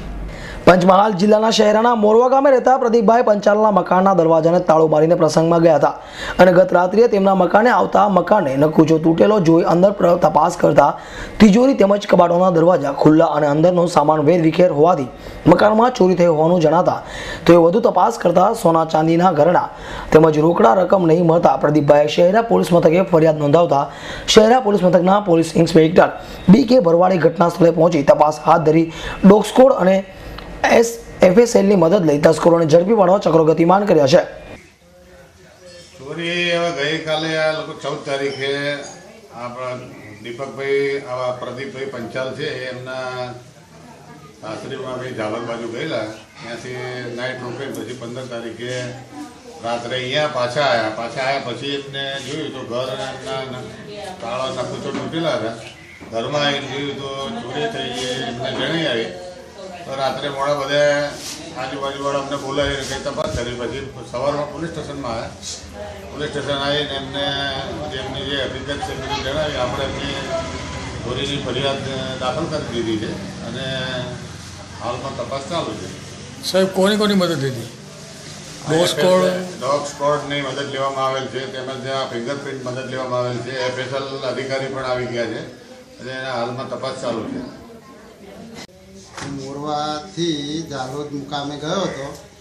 અમારા ત્યાં એક કાકાજી ઓફ થઈ ગયા હતા, તો તેમનું 12મું હતું અને તે પ્રસંગમાં ગયો હતો અને રાત્રે આવીને દેખ્યું હોય સાંજના 7:30 વાગે તો તાળું હેન્ડલ નકુચા સાથે તૂટેલું હતું. અંદર તપાસ કરતા તિજોરી બંને તૂટેલી હતી અને અંદરથી રકમ પૈસા બધું ગયેલ છે અને શેરા પોલીસ સ્ટેશનને અમે ફરિયાદ નોંધાયેલી છે. તપાસ ચાલુ છે. Iqbal Shaikh, S9 news, Shehera. પ્રખર ગાંધી વિચારક અને ગાંધીજીના કથાકાર તરીકેનું બિરુદ મેળવનાર નારાયણ દેસાઈનું નિધન થતાં રાજકોટના ગાંધી વિચારક દેવેન્દ્ર દેસાઈએ દુઃખ વ્યક્ત કર્યું હતું. પ્રખર ગાંધી વિચારક અને ગાંધીજીના કથાકાર તરીકેનું બિરુદ મેળવનાર નારાયણ દેસાઈ આજે 90 વર્ષની વયે નિધન થતાં ઘેરો શોક છવાઈ ગયો છે. ત્યારે રાજકોટની રાષ્ટ્રીય શાળા સાથે સંકળાયેલા ગાંધી વિચારક દેવેન્દ્રભાઈ દેસાઈએ નારાયણભાઈ દેસાઈના નિધન અંગે દુઃખ વ્યક્ત કર્યું હતું અને જણાવ્યું હતું કે તેઓ નાનપણથી જ ગાંધીજીના રંગે રંગાઈ હતા, જેથી તેઓએ કોઈ એક જગ્યાએ નહીં પરંતુ ફરતું શિક્ષણ મેળવ્યું હતું અને ગાંધીજીના વિચારો લોકો સુધી પહોંચાડવાનો નિર્ધાર તેઓએ કર્યો હતો અને પોતાનું આખું જિંદગીનું જીવન ગાંધીજીના વિચારો લોકો સુધી પહોંચાડવામાં સમર્પિત કરી દીધું હતું. તેમના દ્વારા ગાંધીજીના વિચારોની ઉજવણી શરૂ કરાતા આવી હતી અને 90 વર્ષ સુધી ગાંધીજીની કથા કરીને જગતને તેઓ અમૂલ્ય વર્ષો દઈને જતા રહ્યા હતા. ત્યારે તેઓના અમૂલ્ય મહામૂલી કથાનો વારસો સદાય માટે અમર રહેવાનો છે. ગાંધીજીના અનેક કાર્યો કર્યા અને સારા એ જિંદગી એણે ગાંધી વિચારનું કામ કર્યું. જ્યાં એમણે પોતાનો દેહ છોડ્યો એ જુગતરામ કાકાના તાપી જિલ્લાના વેડછી આશ્રમ પાસેના શાંતિ વિદ્યાલયના એના નિવાસ સ્થાને એને આખરી શ્વાસ લીધા. મારું જીવન એ જ મારી વાણી, એ 4 ગ્રંથો ગાંધી વિચારના અને ગાંધી કાર્યોના આપણને આપ્યા અને એમાંથી એમને વિચાર સૂજો એટલે એમને ગાંધી કથા દેશ વિદેશમાં કહી આપણે સૌ જાણીએ છીએ. Devang Bojani, S9 news, Rajkot. ગોંડલ યાર્ડમાં કેરીની આવકનો પ્રારંભ થયો છે અને યાર્ડમાં કેરીની આવકના પ્રારંભ સાથે જ વેચાણ શરૂ થઈ ગયું છે. ગોંડલ પંથકમાં ભલે આંબાનું વાવેતર થતું ન તેમ છતાં દર વર્ષે સૌરાષ્ટ્રભરમાં સૌથી વધુ કેરીની આવક ગોંડલ ખાતેના માર્કેટ યાર્ડમાં થતી જોવા મળતી હોય છે. આ વર્ષે પણ કેરીની સિઝનનો પ્રારંભ થાય તે પહેલાં જ એટલે કે છેલ્લા 15-20 દિવસથી ગોંડલ યાર્ડમાં કેરીની આવકનો પ્રારંભ થયો છે. મહારાષ્ટ્રમાંથી હાફૂસ, ગોલા, લાલબાગ સહિતની કેરી આવક થવા લાગી છે. કેરીની સિઝનના પ્રારંભમાં જ હાફૂસ કેરી ₹300 કિલોના ભાવે વેચાઈ રહી છે. જ્યારે ફળોનો રાજા ગણાતી સૌરાષ્ટ્ર પંથની પ્રખ્યાત કેસર કેરીની આવકમાં આ વર્ષે સૌરાષ્ટ્ર પંથકમાં થયેલા કમોસમી વરસાદની માઠી અસર પડી છે, જેમને કારણે આંબાના મોર ખરી જતા ખેડૂતોને વ્યાપક પ્રમાણમાં નુકસાની વેઠવાની નોબત આવી છે. તેમ છતાં ગોંડલના વેપારીઓએ કેસર કેરીનો પાક સારો આવવાની સાથે 1 મહિનો પાક મોડો આવવાની ધારણા કરી રહ્યા છે. ગોંડલ માર્કેટિંગ યાર્ડમાં હાલમાં અત્યારે મહારાષ્ટ્રમાંથી હાફૂસ કેરી આવે છે. 15-20 દિવસ થયા. અત્યારે ₹300 કિલો હાફૂસ વેચાય છે. માલ સારો આવે છે અને બીજી કેરી પણ આવે છે. ગોલા અને લાલબાગ બે ચાલુ જ છે. માણસો થોડી ખાવક ચાલુ થઈ ગઈ છે. ગોંડલ અંદર કેરીની આ વર્ષે સારી આવક રહેશે. ખેડૂતની માઠી દશાના હિસાબે થોડા છાંટા પડવાથી થોડોક મોર ખરી ગયો અને આ વર્ષે 2015ની અંદર કેસર કેરીની આવક 1 મહિનો મોડી થવાની છે. દર વર્ષે કેરી પકવતા વિસ્તારોમાં કરતાં સૌથી વધુ કેરીની ઉભરાતા ગોંડલ માર્કેટ યાર્ડમાં માવઠાની માઠી અસરને લઈને કેરીની સિઝનમાં કેવી આવક થશે તે તો આવનારા દિવસો જ બતાવશે. Devang Bojani, S9 news, Gondal. રાજકોટ તથા સૌરાષ્ટ્રભરમાં હત્યા, લૂંટ, વાહન ચોરી સહિતના સંખ્યાબંધ ગુનાઓમાં નાસ્તા ફરતા રીઢા એવા નિલય ઉર્ફે નિલેશ મહેતાને રાજકોટ પોલીસે ઝડપી પાડ્યો હતો. 2013માં માર્ચ મહિનામાં આમ્રપાલી ફાટક નજીક પંચરત્ન એપાર્ટમેન્ટમાં રહેતા વિમલેશ કુમારી નામની 78 વર્ષીય મહિલાનું નિલય ઉર્ફે નિલેશ નવીનચંદ્ર મહેતા નામના કુખ્યાત આરોપીએ સાંજના સમયે ઘરમાં ઘૂસી તીક્ષ્ણ હથિયાર વડે હત્યા નિપજાવી તેમજ મહિલાના શરીરેથી બંગડી, વીંટી, ચેઇન સહિતના સોનાના દાગીનાઓ લૂંટીને નિલય ફરાર થઈ ગયો હતો. આ નિલય મહેતા મહારાષ્ટ્રના માલેગાંવ ખાતે નાસિક રોડ ઉપર એક ધાબામાં કામ કરતો હોવાથી માહિતી ગાંધીગ્રામ પોલીસ સ્ટેશનના સ્ટાફને મળતા પોલીસે ત્યાં દોડી જઈને નિલયની ધરપકડ કરી હતી અને રાજકોટ લઈ આવ્યો હતો. આ અગાઉ ગાંધીગ્રામ પોલીસ દ્વારા રાજસ્થાન, સુરત, મહારાષ્ટ્ર ખાતે લોકેશનના આધારે ટીમો દોડવામાં આવી હતી, પરંતુ તેમાં નિષ્ફળતા મળી હતી. પરંતુ આ વખતે તેને દબોચી લેવામાં પોલીસની મહત્વની સફળતા મળી છે. આરોપી સિરિયલ કિલર છે અને અનેક ગુનાઓમાં પોલીસ ચોપડે ચડી ચૂક્યો છે. રાજકોટમાં 2013માં વૃદ્ધ મહિલાની હત્યા કરવાના ગુનામાં મૃતક મહિલાના ઘરમાં જરીનાબેન નામની મહિલા કામ કરતી હતી અને 19 માર્ચ 2013ના રોજ સાંજના સમયે જ્યારે ઘરે કોઈ ના હોય ત્યારે ઘરકામ કરવા આવતી મહિલા જરીનાબેનની દીકરી સાબાના વિમેશ કુમારીના ઘરે પોતાની ઓળખ આપીને ગઈ હતી.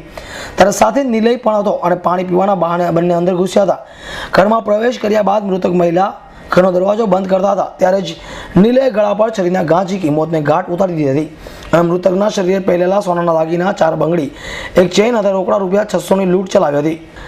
કુખ્યાત આરોપી નિલય ઉર્ફે નિલેશ નવીચંદ્ર મહેતાનો ગુનાહિત ઇતિહાસ જોઈને તો નિલયે રાજકોટ શહેરમાં 4 હત્યાના ગુના કરેલા છે. સુરેન્દ્રનગર જિલ્લામાં 3 હત્યા ગુના કરેલા છે. જૂનાગઢમાં 1 હત્યાની કોશિશનો ગુનો છે. આ ઉપરાંત 18 જેટલા વાહન ચોરીના ગુનાઓ તેના વિરુદ્ધ નોંધાયેલા છે. આમ 26 જેટલા ગુનાઓ આચરી ચૂકેલા નિલેશ ઉર્ફે નિલેશ મહેતા 2 વર્ષ પહેલા હત્યા નિપજાવી લૂંટ ચલાવી ફરાર થઈ ગયા હતા. બાદ તે 2 વર્ષે પોલીસના સગંજામાં સપડાઈ જતા પોલીસે પણ રાહતનો શ્વાસ લીધો હતો. દિવ્યાંગ Bhojani, S9 news, Rajkot. Rajkot Delhi flight શરૂ થતાં જ મુસાફરોનો ધસારો દેખાતા એરલાઇન્સ દ્વારા સપ્તાહમાં 6 દિવસની જગ્યાએ તમામ દિવસે ફ્લાઇટ શરૂ કરવાનો નિર્ણય લીધો છે. ગત તારીખ 23થી રાજકોટ દિલ્હી ફ્લાઇટનો શુભારંભ કરવામાં આવ્યો હતો અને પ્રારંભે જ આ ફ્લાઇટ સપ્તાહમાં 6 દિવસ ચાલુ રાખવામાં આવી હતી અને 1 દિવસ બંધ રાખવામાં આવી હતી. પરંતુ દિવસે ને દિવસે પ્રથમ મહિલા જ રાજકોટ દિલ્હી ફ્લાઇટમાં દિલ્હી જતા મુસાફરોમાં વધારો નોંધાય. તાત્કાલિક આગામી તારીખ 18મી દિલ્હી ફ્લાઇટ કાયમી માટે ડેઇલી સર્વિસ શરૂ કરવામાં આવે તેવો નિર્ણય કરવામાં આવ્યો છે. જૂજ દિવસોમાં જ મુસાફરોનો ઘસારો વધતા લાગતા આ નિર્ણય કરવામાં આવ્યો છે. પ્રથમ શરૂઆતમાં માત્ર 20થી 25 મુસાફરો દિલ્હી જતા હતા, પરંતુ હવે એ સંખ્યા વધીને 60 સુધી પહોંચી ગઈ છે, જેને કારણે પરિણામે ફ્લાઇટ આખું સપ્તાહ ચાલવાનો નિર્ણય કરવામાં આવ્યો છે. દિવ્યાંગ ભોજાણી, S9 ન્યૂઝ, રાજકોટ. ગોમટા ગ્રામ પંચાયત દ્વારા રેલવેના ડિવિઝન મેનેજરને આવેદનપત્ર પાઠવી પોતાની વર્ષો જૂની ટ્રેનોનો સ્ટોપ આપવા અને ટિકિટ કારકુની નિમણૂકની માંગણી કરી હતી અને જો માંગણી નહીં સંતોષાય તો પ્રતિક ઉપવાસ આંદોલન સાથે ટ્રેન રોકો આંદોલન કરવાની ચીમકી ઉચ્ચારી હતી. ગોમે ગ્રામ પંચાયત દ્વારા ભાવનગર રેલવે ડિવિઝન મેનેજરને ગત તારીખ 11/3ના રોજ આવેદનપત્ર પાઠવી જણાવેલ કે પહેલા જ્યારે મીટર ગેજ હતું ત્યારે તમામ ટ્રેનો ગામડે ઊભી રહી, પરંતુ જ્યારથી બોર્ડ ગેજ લાઇન થઈ છે ત્યારથી માત્ર 3 ટ્રેનો જ ગોમડા ખાતે ઊભી રહે છે અને ગોમટા રેલવે સ્ટેશન વર્ષોથી ટિકિટ કારકુનની જગ્યા પણ ખાલી હોવાથી ગોમટોનની ટ્રેનમાં ચડતા મુસાફરોને રેલવેના ગાર્ડ પાસેથી ચાલુ ટ્રેને ટિકિટ ખરીદવી પડે છે, જેથી 5 દિવસમાં સોમનાથ, રાજકોટ અને પોરબંદરને ગોટવા ગામે સ્ટોપ રાખવામાં નહીં આવે તેમજ ટિકિટ કારકુન વિશે કંઈ ભવી નહીં લેવામાં આવે તો ગામ લોકો દ્વારા બનાવવામાં આવેલ રેલવે લડત સમિતિ ગોમટા દ્વારા તારીખ 16ને સોમવારથી 5 દિવસ સુધી પ્રતિક ઉપવાસ અને 21/3થી ગોંડલની વીરપુર વચ્ચે કોઈપણ જગ્યાએ ટ્રેન રોકો આંદોલન તેમજ અમરનાથ ઉપવાસ આંદોલનની ચીમકી આપે અને 5 દિવસના રેલવે ડિવિઝન મેનેજર ગામ લોકોની માંગણી બાબતે કંઈ ન કરતા ગામ લોકો આજે પ્રતિક ઉપવાસ ચાલુ કર્યા હતા. એ છે કે બુકિંગ ક્લાસ જેથી કરીને પ્રેગ્નેન્ટ બહેનો છે, વૃદ્ધો માણસો છે, એ બધા અંદર ટિકિટ લેવા માટે જાય તો જે બહેનો મોટી ઉંમરના છે, અગર તો કોઈ હોસ્પિટલના કામે બહેનો પ્રેગ્નેન્ટ હોય બતાવવા માટે જવાના હોય તો એ મોટા પ્રોબ્લેમ થાય. ઘણા સમયથી અમારી આ માગણી છે અને 1993ની અંદર આવું પણ અમે 1 મહિનો ને 1 દિવસ આંદોલન ઉપર ઉતર્યા હતા ત્યારે આ તંત્રો દ્વારા અમને એમ પણ કહેવામાં આવ્યું હતું કે તમારી એક પણ સુવિધા અમે મીટર ગેજમાંથી બ્રોડ ગેજમાં જશે તો પણ ચૂંટવશું નહીં. આ સુવિધા તમને અમે અપાવશું જે અમદાવાદની અંદર મણિનગરની સ્ટેશનમાં જે મળે એ વ્યવસ્થા તમને અહીંયા ગોમટા સ્ટેશનમાં મળશે. આજની તારીખમાં અમારી સત્ય હકીકત માગણી આ 2 ટ્રેન અને 1 બુકિંગ ક્લાસની. અમને 93ની સાલમાં રેલવે તંત્રએ જે વચન આપેલું હતું તેનું પાલન કરેલ નથી અને અમારી સુવિધા છીનવી લેવામાં આવી છે. તેમાં અમારી ડિમાન્ડ ફક્ત 3 જ છે. એક રાજકોટ સોમનાથ ટ્રેન, એક રાજકોટ પોરબંદર ટ્રેન હોલ્ટ આપવો અને અહીંયા બુકિંગ ક્લર્કની નિમણૂક કરવી. કે જે અમારી વર્ષો જૂની ડિમાન્ડ હતી તે રેલવે તંત્ર અમને વચન આપેલું હતું 93ની સાલમાં કે તમારી કોઈ પણ જાતની સુવિધા છીનવી લેવામાં નહીં આવે. અમદાવાદના મણિનગર સ્ટેશનની જે સુવિધા છે તે સુવિધા તમને આપવામાં આવશે. તે વચન રેલવે તંત્રએ પાડેલું નથી. તેની સામે અમારી લડત છે. અત્યારે અમારું 20 તારીખ સુધીનું ઉપવાસ આંદોલન છે, પ્રતિક ઉપવાસ. ત્યારબાદ અમે રેલવે રોકવાનું આંદોલન શરૂ કરશું અને એમ છતાં જો અમારી ડિમાન્ડ પૂરી કરવામાં નહીં આવે તો હું ખુદ ઉપવાસ ઉપર ઉતરી અમારા પ્રજા વાત્સલ્ય પ્રેમી સર ભગવતસિંહે આ ગોંડલ સ્ટેટની અંદર 3 એક પોતાનું ગોંડલ, રીબડા અને ગોમટા એને પોતાના સ્ટેશનો અને ટ્રેક દ્વારા લોક સુખાકાર માટે ટ્રેનની વ્યવસ્થા કરેલી. જ્યારે આપણા દેશની અંદર લોકશાહી આવી અને રેલવે તંત્ર ભારત સરકારને સોંપવામાં આવ્યું ત્યારે ભગવતસિંહ એ રેલવે તંત્ર સાથે એગ્રીમેન્ટ કરેલું છે કે જ્યાં સુધી કોઈ પણ રેલવે તંત્રની જે કંઈ નવી સુવિધાઓ આપવામાં આવે એ સુવિધા મારા પ્રજાજનોને સુખાકારી રીતે સંપૂર્ણપણે મળવી જોઈએ એવું એગ્રીમેન્ટ આજે પણ છે. એ એગ્રીમેન્ટ અને 1993નું અગાઉ અમારા સરપંચશ્રી અને લડત સમિતિના ઉપાધ્યક્ષ જે નિવેદન કર્યું કે ભાઈ જે 5 વસ્તુ અમારા માટે હતી કે ભાઈ જનતા મેલના 5 ટિકિટના કોટા, રેલવે બુકિંગ ક્લાર્ક સાથેના જે તરકડી રેલવે ઓપન ફાટક છે એના જે ગેટમેન અને ફાટક સાથેની આ સુવિધા આપવાની હતી અને દરેક ટ્રેનોને અહીંયા તમને 100% જેટલી બ્રોડગેજમાં રૂપાંતર થશે એને તમને સુવિધા આપવામાં આવશે.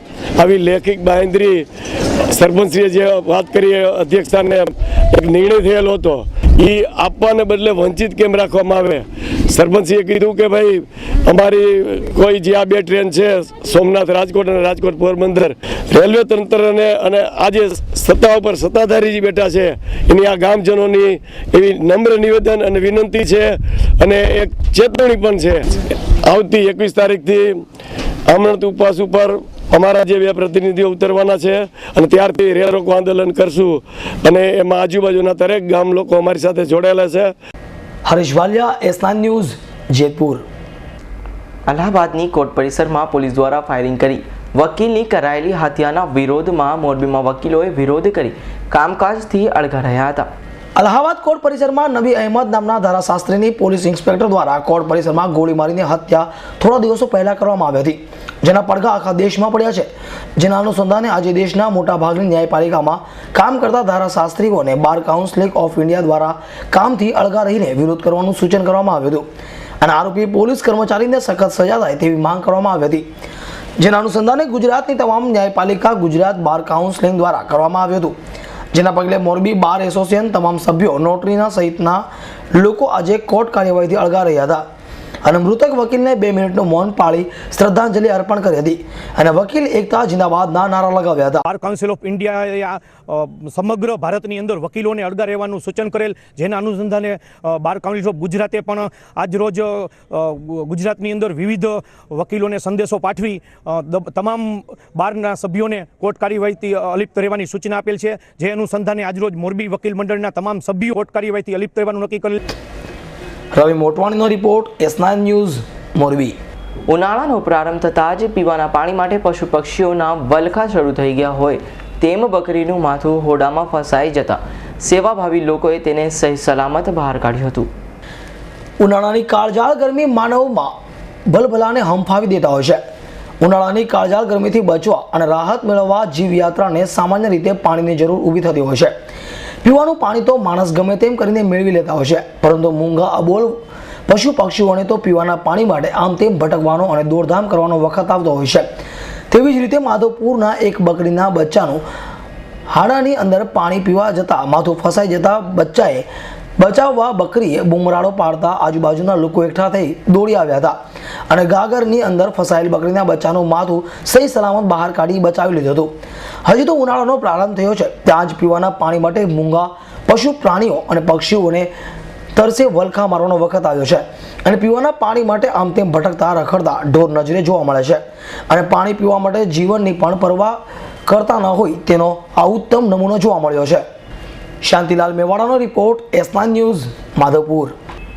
નવરચિત ગીર સોમનાથ જિલ્લામાં પંચાયતની જુદી જુદી સમિતિની રચના માટેની બેઠક જિલ્લા પંચાયત કચેરી ખાતે યોજાઈ હતી.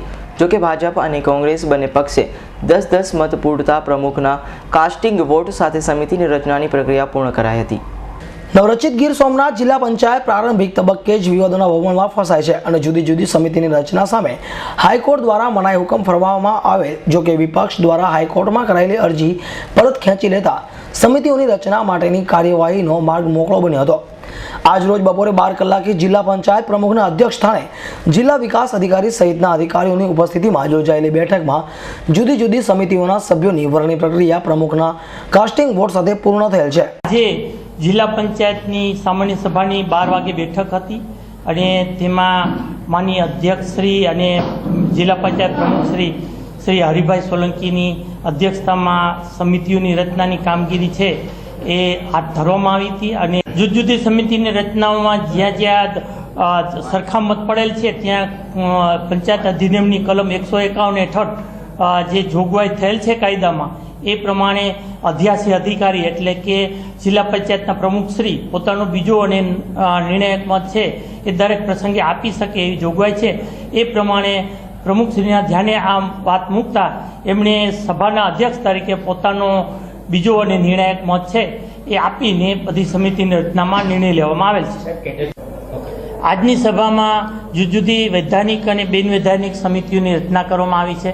એમાં ખાસ કરીને કારોબારી સમિતિ, શિક્ષણ સમિતિ, બાંધકામ, આરોગ્ય, સિંચાઈ અને એ સમિતિ, સામાજિક ન્યાય સમિતિ વગેરે સમિતિઓની રચના કરવામાં આવી છે. આજની મિટિંગ માટે અમે સભા બોલાવેલી. આજની મિટિંગ માટે અમે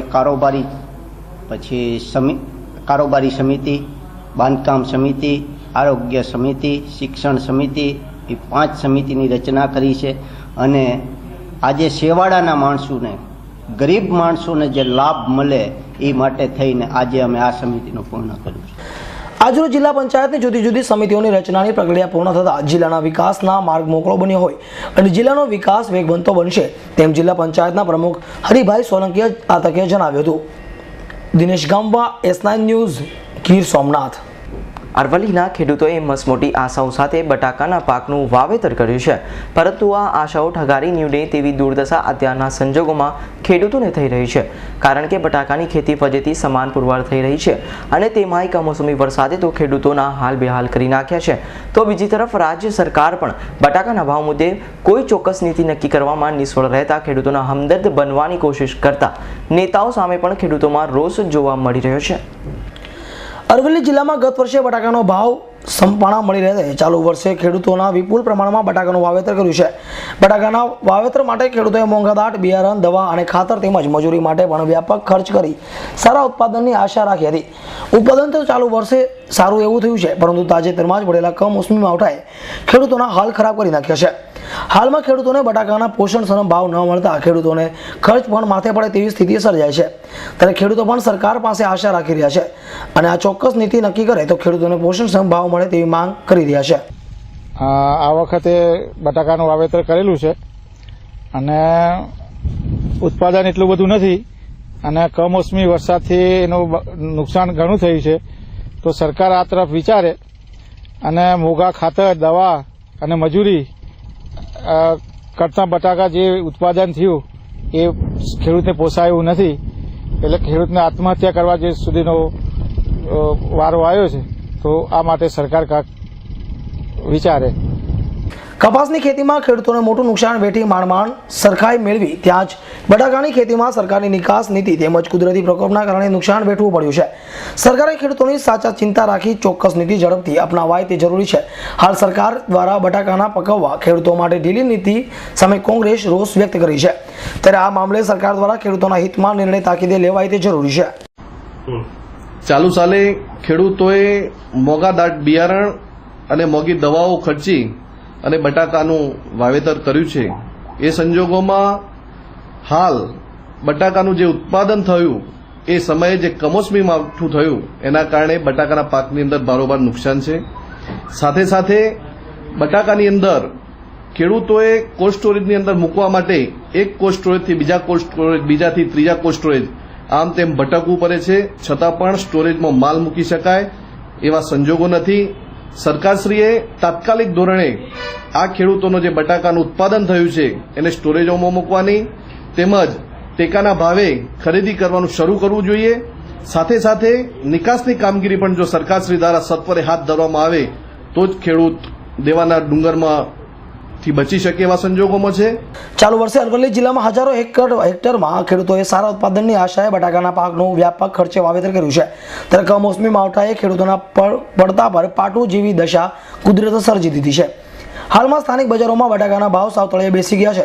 ત્યારે ખેડૂતો સરકાર પાસે ચોક્કસ નીતિ નક્કી કરી ખેડૂતોના હિતમાં નિર્ણય લઈ પોષણક્ષમ ભાવ મળે તેવી આશા રાખી રહ્યા છે. Bureau report, S9 news, Aravalli. લિંબાયતના શાંતિનગર પાસે આવેલ હનુમાન મંદિર પાસે મોડી રાત્રે ટ્રાવેલ્સની ઓફિસમાં કામ કરતા આધેડની અજાણ્યાઓએ હત્યા કરતા ચકચાર મચી જવા પામી હતી. લિંબાયત શાંતિનગર પાસે આવેલ હનુમાન મંદિર પાસે 104 નંબરના પ્લોટમાં રહેતા શાંતારામ મહાજન રાત્રેના સમયે ઘરની બહાર બાકડા ઉપર બેઠા હતા. તે સમયે મોટરસાયકલ ઉપર આવેલા અજાણ્યા 4 ઈસમોએ તેમની હત્યા કરી હતી. પોલીસના જણાવ્યા મુજબ મૃતકના શબ ઉપર જમણા સાથળના ભાગ ઉપર અને પાછળના ભાગ ઉપર તીક્ષ્ણ હથિયાર વડે ઘાના નિશાન હતા અને હત્યા કર્યા બાદ શાંતારામને હત્યારાઓ ત્યાં જ બાકડા ઉપર લાશ મૂકીને ભાગી છૂટ્યા હતા.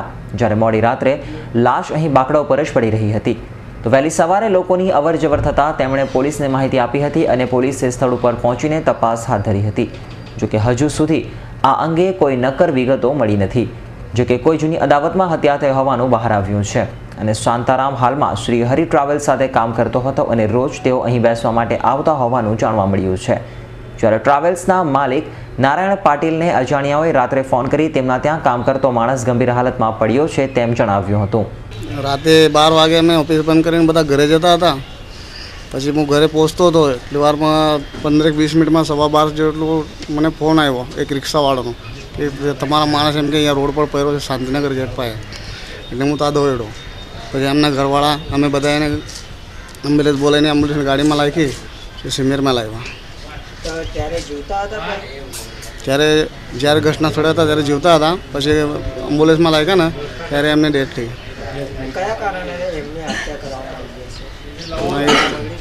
એ તો કશું જ કંઈ ખબર નથી. એને એ માણસ એટલો સીધો હતો, કોઈને હાથે ઝઘડો નહીં, કંઈ જ નહીં હતું. પેલા ભાઈનું નામ શાંતારામભાઈ રતનભાઈ મહાજન હતું. અમારે સાથે શ્રેરીમાં નોકરી કરતા હતા. આજે શરૂ રાતના શાંતારામ રતન મહાજન નામનો માણસ નીલગીરી ઘોડાદરા રોડ ઉપર શ્રીનાથજી સોસાયટીની સામે ચાલતો જતો હતો. એ દરમિયાનમાં 2 મોટરસાયકલ સવારો આવેલા અને શાંતારામને તીક્ષ્ણ હથિયારથી ઈજા કરી અને ભાગી ગયેલા. શાંતારામને સ્મીમેર હોસ્પિટલમાં જતાં મરણ ગયેલ જાહેર કરેલો છે. આ ગામે ખૂનનો ગુનો દાખલ કરવામાં આવેલો છે અને આગળની તપાસ ચાલે છે. સીસીટીવી ફૂટેજમાં કંઈક દેખાયું હોય નજીક? હાલ સુધી દેખાયું નથી. 1-2 સીસીટીવી ફૂટેજમાં દેખાયું છે, પરંતુ બિલકુલ ઝાંખી તસવીર દેખાય છે. ત્યારે હાલ તો પોલીસે શાંતારામની હત્યા પ્રકરણમાં અનેક પાસાઓને ધ્યાનમાં રાખીને તપાસ હાથ ધરી છે. Bureau report, S9 news, Surat. અલ્હાબાદમાં વકીલની પોલીસ દ્વારા ગોળીમારી કરાયેલી હત્યાના વિરોધમાં સુરતના વકીલો દ્વારા કોર્ટની કાર્યવાહીથી સ્વેચ્છાએ અળગા રહી વિરોધ નોંધાવાયો હતો. અલ્હાબાદ ખાતે ત્યાંની પોલીસે એક વકીલને ગોળી મારી હત્યા કરી નાખવા તથા વિરોધ કરનાર વકીલો પર દમન ગુજારવાના બનાવને સુરત જિલ્લા વકીલ મંડળ તથા સિટી બાર એસોસિએશનના સભ્યોએ વખોડી કાઢી બાર કાઉન્સિલ ઓફ ઇન્ડિયાએ કરેલા ઠરાવને બહાલી આપી સોમવારે વકીલો સ્વૈચ્છિકે પોતાની કામગીરીથી અળગા રહ્યા હતા તેમ મંડળના પ્રમુખ R.N. પટેલે જણાવ્યું હતું. કામથી અળગા રહેવાનું મુખ્ય કારણ હતો કે બાર કાઉન્સિલ ઓફ ઇન્ડિયાએ જે ઠરાવ અલ્હાબાદ કોર્ટમાં જે એક અમારા વકીલ મિત્રને પોલીસ કર્મચારી દ્વારા જે ગોળી મારીને હત્યા કરી છે અને ત્યારબાદ પોલીસ કર્મચારીઓએ જે વકીલો પર લાઠીચાર્જ કરીને જે દમન ગુજાર્યો છે એના વિરોધમાં બાર કાઉન્સિલ ઇન્ડિયાએ ઠરાવ કર્યો છે અને ઠરાવ એવું કર્યો છે કે દરેક વકીલ મિત્રોએ કોર્ટના કામકાજથી અળગા રહેવાનું અને તેના સમર્થનમાં બહાલી આપતો ઠરાવ અમે પણ આજે કર્યો છે અને તે રીતે દરેક વકીલ મિત્રો પોતપોતાના કામોથી અળગા રહેલા છે. સિવિલ કોર્ટો, ફોજદારી કોર્ટો, સેશન કોર્ટો, રેવન્યુ કોર્ટો, ફેમિલી કોર્ટો, કલેક્ટર કચેરી, પ્રાંત કચેરી, મામલતદાર કચેરીના અર્જન્ટ સિવાયના કામોથી વકીલો અળગા રહ્યા હતા. Bureau report, S9 news, Surat. Phone ઉપર આવેલા રોંગ નંબર બાદ પાંગરેલા પ્રેમ પ્રકરણનો કરુણ અંજામ આવ્યો હતો, જેમાં અગાઉ 5 વર્ષના માસૂમના મોત બાદ પરિણીતા અને ઘરમાં આગ લગાડનાર બંનેના સારવાર દરમિયાન મોત નીપજ્યા હતા. તાપી જિલ્લાના સોનગઢ તાલુકાના વેંકુર ગામે નિશાળ ફળિયામાં શુક્રવારે રાત્રિના સમયે બનેલ એક બનાવમાં કાચા છાપરામાં રહેતા મજૂર દંપતીનું છાપરું રાત્રિના સમયે ભડભડ સળગી ઉઠતા તેમાં સૂતેલા દંપતી જેવા અમૃત ચૌધરી, તેની પત્ની સુમિત્રા, પુત્રી હેમાંશી અને 5 વર્ષના પુત્ર પ્રિન્સ સાથે અન્ય એક ઈસમ ગંભીર રીતે દાઝી જતા તેમને સારવાર માટે સુરત નવી સિવિલ હોસ્પિટલ ખાતે ખસેડવામાં આવ્યા હતા, જ્યાં 5 વર્ષના માસૂમનું મોત નીપજ્યું હતું. જ્યારે આ આગ પ્રકરણમાં પોલીસ તપાસમાં સુમિત્રાના પ્રેમીએ એવા રાજેન્દ્રે આગ લગાવી હોવાનું બહાર આવ્યું હતું, તો રાજેન્દ્ર પણ આગ લગાવવા જતાં ગંભીર રીતે દાઝી ગયો હતો, જેથી તમામને સારવાર માટે સુરત નવી સિવિલ હોસ્પિટલમાં રખાયા છે, જ્યાં સારવાર દરમિયાન સુમિત્રા અને તેના પ્રેમી રાજેન્દ્રનું મોત નીપજ્યું હતું. જ્યારે હાલ ગંભીર રીતે દાઝેલ અમૃત ચૌધરી અને તેની પુત્રી હેમાંશીની સારવાર ચાલી રહી છે. Bureau report, S9 news, Surat. હું સુડામાં કર્મચારી છું અને મારી સુડામાં સારી વગ છે એવી વાતો કહી અલથાણના ઠગબાજ સુડા આવાસના ડ્રોમાં મકાન અને દુકાન અપાવવાની લાલચ આપી કાર્ટિંગના વેપારીને રૂપિયા 3.20 લાખનો ચૂનો ચોપડીને રફુ ચક્કર થઈ ગયો છે, જેને પગલે ખટોદરા પોલીસમાં વેપારીએ ફરિયાદ નોંધાવતા પોલીસે વધુ તપાસ હાથ ધરી છે. રિંગ રોડની સબજેલ પાછળ પુષ્પરાજ એપાર્ટમેન્ટમાં રહેતા ભાવિન પ્રજાપતિ કાર્ટિંગનો વેપાર કરે છે અને તેઓએ 1.5 વર્ષ પહેલા સુડા આવાસમાં મકાન અને દુકાન લેવા માટે વિજયસિંહ પરિહારનો સંપર્ક કર્યો હતો. વેપારીના સાડુભાઈ હેમંત પ્રજાપતિની અલથાણ સાયોના પાર્કમાં ઓફિસ છે, જ્યાં ચીટર વિજયસિંહની ઓળખાણ તેના સાડુભાઈએ કરાવી હતી અને ચીટરે સુડાનો કર્મચારી હોવાની વાત કરી વેપારીને વિશ્વાસમાં લીધો હતો. એટલું જ નહીં, પણ તેણે સુડામાં મારી સારી વક છે એટલે તમે ફોર્મ ભરો કે હું તમારું મકાન અને દુકાન ડ્રોમાં લગાવી દઈશ એવી મોટી મોટી વાતો કરી વેપારી પાસેથી છેલ્લા 1.5 મહિનામાં ટુકડે ટુકડે કરી રૂપિયા 3.20 લાખ રૂપિયા ખંખેરી લીધા હતા. ઉપરથી જ્યારે સુડા આવાસમાં ડ્રોમાં મકાન અને દુકાન ન લાગતા છેવટે તેમણે વેપારીને લાખોની રકમ અપાવવામાં પણ ગલ્લા તલ્લા કરી ગાયબ થઈ ગયો હતો અને છેતરાયેલા વેપારીએ પોલીસ કમિશનરને અરજી કરતા ખડોદરા પોલીસે આ મામલે ફરિયાદ નોંધી આરોપીની શોધખોળ હાથ ધરી છે. એટલે બનાવમાં એવું બનેલું હતું કે અમે આજે સુડામાં દુકાન જે લોકો ફાળવતા હતા SMC, તે અમે મારા સાડુભાઈના દુકાનની ઓળખાણ હસ્તા કે સાહેબનું ઓળખાણ થઈ, તે કીધું કે અમે SMCના સાહેબ છે, સુદાના સાહેબ છે અને આ રીતે દુકાને ફાળવીએ છીએ.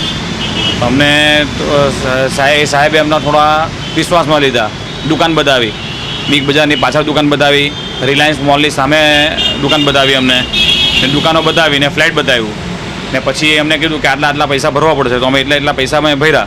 તેની એમાઉન્ટ છે લગભગ અમે એક દુકાનને 2 દુકાનને ફ્લેટ મળીને 3,20,000 રૂપિયા લીગલી અમે ભર્યા છે ને બીજા 29,000 રૂપિયા કેશ આપેલા છે. ટોટલ બધા પૈસા કેશ જ આપેલા છે, પણ એને કાચું લખાણ ને બધું અમારી પાસે લીધેલું હતું. સ્ટેમ્પ પેપરમાં સાઇન બી કરાવેલી હતી, સ્ટેમ્પ પેપર સાથે મારી પાસે સાઇન બી કરાવેલી હતી. સ્ટેમ્પ પેપર બી અમને બતાવ્યા ને દસ્તાવેજ જેવું બી બનાવી આપેલું એને, પણ એ અમને વસ્તુ આપી નથી અત્યાર સુધી. એ પછી થોડા દિવસો પછી અમને ખબર પડી કે આ વ્યક્તિ ફ્રોડ કરે છે એટલે સીધી અમે પોલીસ સ્ટેશનમાં કમિશનર સાહેબને અરજી કરી. એ વાતને બી 1 વર્ષ થયું, એટલે આ અરજી અમે 1 વર્ષ પહેલાં કરેલી હતી ને એનો જવાબ આજે અમને ફરિયાદ દાખલ હતી, અમે ગઈકાલે ફરિયાદ દાખલ કરી છે. પોલીસમાંથી શું જવાબ મળ્યો? પોલીસમાંથી ફરિયાદ દાખલ કરી છે, હવે એનો ગુનો તપાસ કરશું એમ કીધું છું પોલીસ સ્ટેશનમાંથી. ત્યારે હાલ તો ભાવિન પ્રજાપતિએ આરોપી એવા વિજયસિંહ પરિહારના ફોટા સાથે પોલીસને ફરિયાદ કરી હોય, પોલીસે તેના આધારે તપાસ હાથ ધરી છે. Bureau report, S9 news, Surat. Kapodra પોલીસે પેટ્રોલિંગ દરમિયાન કાપોદ્રા મમતા સર્કલ પાસેથી રીઢા ઓરિસ્સાવાસી ચોરોને ઝડપી પાડી તેઓ પાસેથી 2.5 લાખથી વધુના સોના ચાંદીના અને ખોટા દાગીના કબજે કર્યા હતા.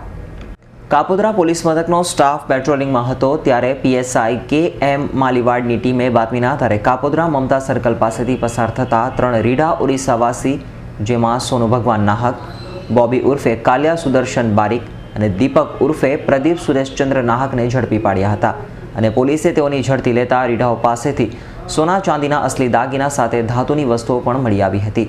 જેથી પોલીસે આ રીઢાઓની પૂછપરછ કરતા રીઢાઓએ તમામ મુદ્દામાલ ચોરીનો હોવાનું અને અસલી દાગીના બતાવી લોકોને સસ્તામાં આપવાનું કહી ધાતુના દાગીના પધરાવી દેતા હોવાની કબૂલાત કરતા કાપોદ્રા પોલીસે 3 રીઢાઓની અટક કરી હતી. ગઈકાલે અમારા સર્વેલન્સ સ્ટાફના PSI માલીવાડ તેમજ સાથેના માણસો પેટ્રોલિંગમાં હતા એ દરમિયાન કોન્સ્ટેબલ સુજીતભાઈને બાતમી મળેલી કે 3 ઇસમો રેલવે પ્લેટફોર્મ પરથી ચોરી કરેલો મુદ્દામાલ જે છે એ લઈને અહીંથી નીકળવાના છે. બાતમી આધારે 3 ઇસમો, જેમાં એક સોનુ ભગવાન નાહક રહેવાસી પાણી ટાંકી પાસે ઝુંપડપટ્ટી, મૂળ રહેવાસી ઓરિસ્સા, બીજો બોબી ઉર્ફે કાલિયા સુદર્શન બારીક, એ રહેવાસી પ્રમુખ બિપિન કુમારના મકાનમાં શ્રીરામનગર ઝુંપડપટ્ટી, તેમજ ત્રીજો આરોપી દીપક પ્રદીપ સુરેશચંદ્ર નાહક, એ પણ રહેવાસી શ્રીરામનગર, મૂળ ગંજામ ઓરિસ્સાનો, જુદા જુદા સોનાના તેમજ ખોટા દાગીના સાથે મળી આવેલ. જે દાગીના બાબતે એને પૂછતા પોતાની પાસે એનો કોઈ બિલ કે પુરાવો ન મળતા નજીકમાં સોની પાસે લઈ જઈ ખરાઈ કરાવતા એમાંથી અમુક દાગીના ખોટા અને અમુક દાગીના સાચા જણાઈ આવેલા અને એની પાસે એ વસ્તુઓ શક પડતી અને ચોરીની હોવાનું જણાતા એને મુદ્દામાલને આરોપીઓ પાસેથી કુલ લગભગ 59,000 રૂપિયાનો મુદ્દામાલ કબજે કરી અને ત્રણેય આરોપીની CRPC 41D મુજબ અટક કરેલ છે. આગળની તપાસ PSI શ્રી માલીવાડ કરી રહ્યો. ત્યારે હાલ તો કાપોદ્રા પોલીસે ત્રણેય રીઢા ઓરિસ્સાવાસીઓ પાસેથી અડધા લાખથી વધુની મત્તા કબજે કરી કાયદેસરની તપાસ હાથ ધરી છે. Bureau report S9 news Surat. Udhna Jeevanjyot ખાડી પરથી એક નવજાત બાળકી મૃત હાલતમાં મળી આવતા ચકચાર મચી જવા પામી હતી. ઉધના જીવનજ્યોત ખાડી પરથી સવારે પસાર થતા લોકોની નજર એક કોથળા ઉપર પડી હતી, જેમાંથી એક નવજાત બાળકી મૃત હાલતમાં મળી આવી હતી, જેથી લોકોએ પોલીસને જાણ કરતા પોલીસે સ્થળ ઉપર પહોંચી નવજાત બાળકીનો મૃતદેહ કબજે લઈ કાયદેસરની તપાસ હાથ ધરી છે.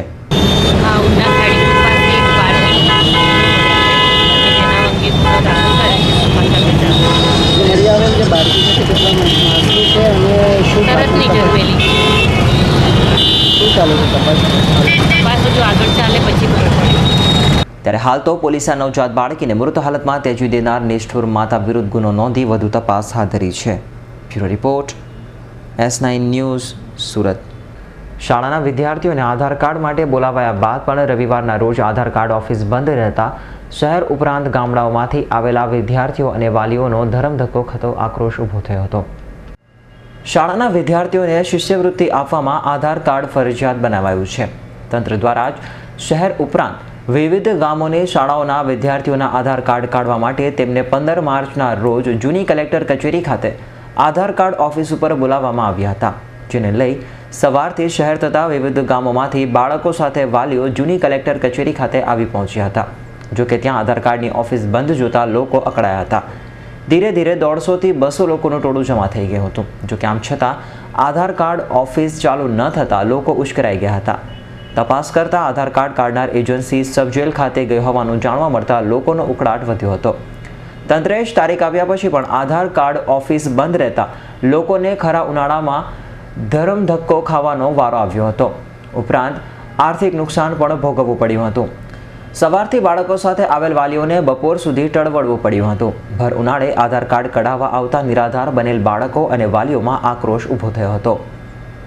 અવી સૈયદ, S9 ન્યૂઝ, ભરૂચ.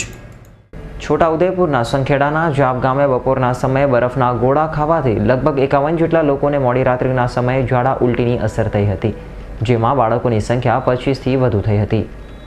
ગઈકાલે જાપ ખાતે આવેલ બરફની લારીવાળા પાસેથી ગામના બાળકો સહિત મોટા વ્યક્તિઓએ બરફ ખાધો હતો, જે બાદ મોડી રાત્રે તેની અસર થતાં જ આજ વહેલી સવારથી સંખેડાના સામૂહિક આરોગ્ય કેન્દ્ર ઉપર લોકો સારવાર માટે દોડી ગયા હતા.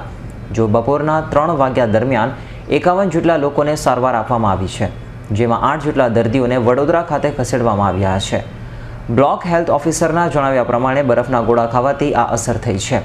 કુલ 51 દર્દીઓને તપાસવામાં આવ્યા છે, જેમાં 30 કેસ ઝાડા ઉલટીના છે, 11 કેસ ફક્ત ઝાડાના અને 9 केस वॉमिटिंग છે. बर्फ खावाती आ केस थया है। जहाँ वसाहत गांव में आज डायरिया वॉमिटिंग के केसेस हुए हैं, उसमें हेल्थ की टीम के मार्फत टोटल 51 दर्दी को एग्जामिन किया गया है। उसमें से 31 केसेस हमें डायरिया वॉमिटिंग के मिले हैं, 11 केसेस हमें ओनली डायरिया के और 9 केसेस ओनली वॉमिटिंग के मिले हैं। 31 केसेस को सामूहिक आरोग्य केंद्र संखेड़ा एडमिट किया था। वहाँ से 11 पेशेंट को SSGH वडोदरा में फर्दर ट्रीटमेंट के लिए रिफ़र किया हुआ है और यहाँ संखेड़ा सामूहिक आरोग्य केंद्र में जो भी पेशेंट है वो सबकी कंडीशन अभी स्टेबल है। उल्टी होने का कारण वो जो हमें हिस्ट्री मिली है उसमें मोस्ट ऑफ पेशेंट्स ने बर्फ़ खाया हुआ है, बर्फ़ का जो गोला आता है वो खाया है। अभी प्रोबेबल वो कॉज हम लोग डिसाइड कर रहे हैं, लेकिन वो उसके लिए वाटर सैंपल भी कलेक्ट किया है। फर्दर इन्वेस्टिगेशन हमारा चल रहा है। છોકરાઓએ બરફના ગોળા ખાધા હતા, એમાંથી ઝાડા ઉલટી થયા હતા અને સંખેડા દવાખાનામાં લાવ્યા છે। હજુ ઘરે દર્દીઓ છે અને બરફના ગોળા વેચવા વસાહતમાં આવ્યા હતા। ગરમીની શરૂઆત થતાં જ ઠંડા પીણાવાળાઓ ગામડાઓમાં પણ પહોંચી જાય છે અને તેઓ હલકી કક્ષાના મટીરિયલથી બરફ ગોળા બનાવે છે, જેમાં સેક્રીનનો વધુ પ્રમાણમાં ઉપયોગ થાય છે, જેથી ગામડાના લોકોના સ્વાસ્થ્ય સાથે ચેડા કરતા હોય આવા તત્વો સામે તંત્ર દ્વારા કડક કાર્યવાહી કરવી જોઈએ તેવી ગામ લોકોની માંગ છે। Hasan Khatri, S9 news, Dabhoi. હાલમાં સરકારી તંત્રમાં પ્રસરેલા ભ્રષ્ટાચારને દૂર કરવા રાજ્ય એન્ટી કરપ્શન બ્યુરો તનતોડ મહેનત કરી રહ્યું છે, ત્યારે મોરબીમાં પણ એન્ટી કરપ્શન બ્યુરો એટલે કે ACBની ઓફિસનો પ્રારંભ થયો છે। આમ તો કરપ્શન એ સિસ્ટમનો એક ભાગ બની ગઈ છે અને વેપારી અને સામાન્ય લોકોએ એવું જ માની લીધું છે કે કામ ઝડપથી કરવા અને સરળ રીતે કરવા માટે અધિકારીઓને ભેટ કે બક્ષિસ આપવી જ જોઈએ. પણ લોકો આ કરપ્શનને દૂર તો કરવા માંગે છે અને તે કેવી રીતે થશે તે એક મોટો પ્રશ્ન છે. આજે મોરબીમાં એન્ટી કરપ્શન ઓફિસનો પ્રારંભ થયો છે, જેમાં કેટલું કરપ્શન ઘટશે તે તો આવનારો સમય જ કહી શકે છે. રાજ્યમાં 7 નવા જિલ્લાઓ થોડા સમય પહેલા રચવામાં આવ્યા હતા, જેમાં જુદી જુદી કચેરીઓ ધીરે ધીરે પ્રારંભ કરવામાં આવી છે. જેના ભાગરૂપે આજે 7 જિલ્લાઓમાં LCBની નવી ઓફિસો પણ મંજૂર કરવામાં આવી છે, જેમાં આજે મોરબી જિલ્લાની ઓફિસનો પ્રારંભ કરવામાં આવ્યો હતો, જેમાં સ્વચ્છ પ્રતિભા ધરાવતા SCBના નિયામક આશિષ ભાટિયાના હસ્તે મોરબી ઓફિસનો પ્રારંભ કરવામાં આવ્યો હતો, જેમાં તેમણે કાર્યક્રમમાં ઉપસ્થિત રહેલા લોકોને અપીલ કરી હતી કે કોઈ પણ અધિકારી તમારી પાસે સાચું કામ કરવા લાંચ માંગે તો તુરંત અમારી ઓફિસનો સંપર્ક કરવાનું જણાવ્યું હતું. મોરબીને ઔદ્યોગિક નગરી તરીકે ઓળખવામાં આવે છે, ત્યારે અહીંના નાના મોટા ઉદ્યોગ તેમજ વેપાર માટે સરકારી કચેરીઓ કામ માટે વેપારીઓને જવું પડતું હોય છે. ત્યારે આ કામ કરવા માટે અધિકારીઓ તેમની પાસે ઝડપથી કામ કરવા માટે લાંચ માંગતા હોય છે, જેથી વેપારીઓ મજબૂરીમાં સબબ આ ચૂકવતા હોય છે.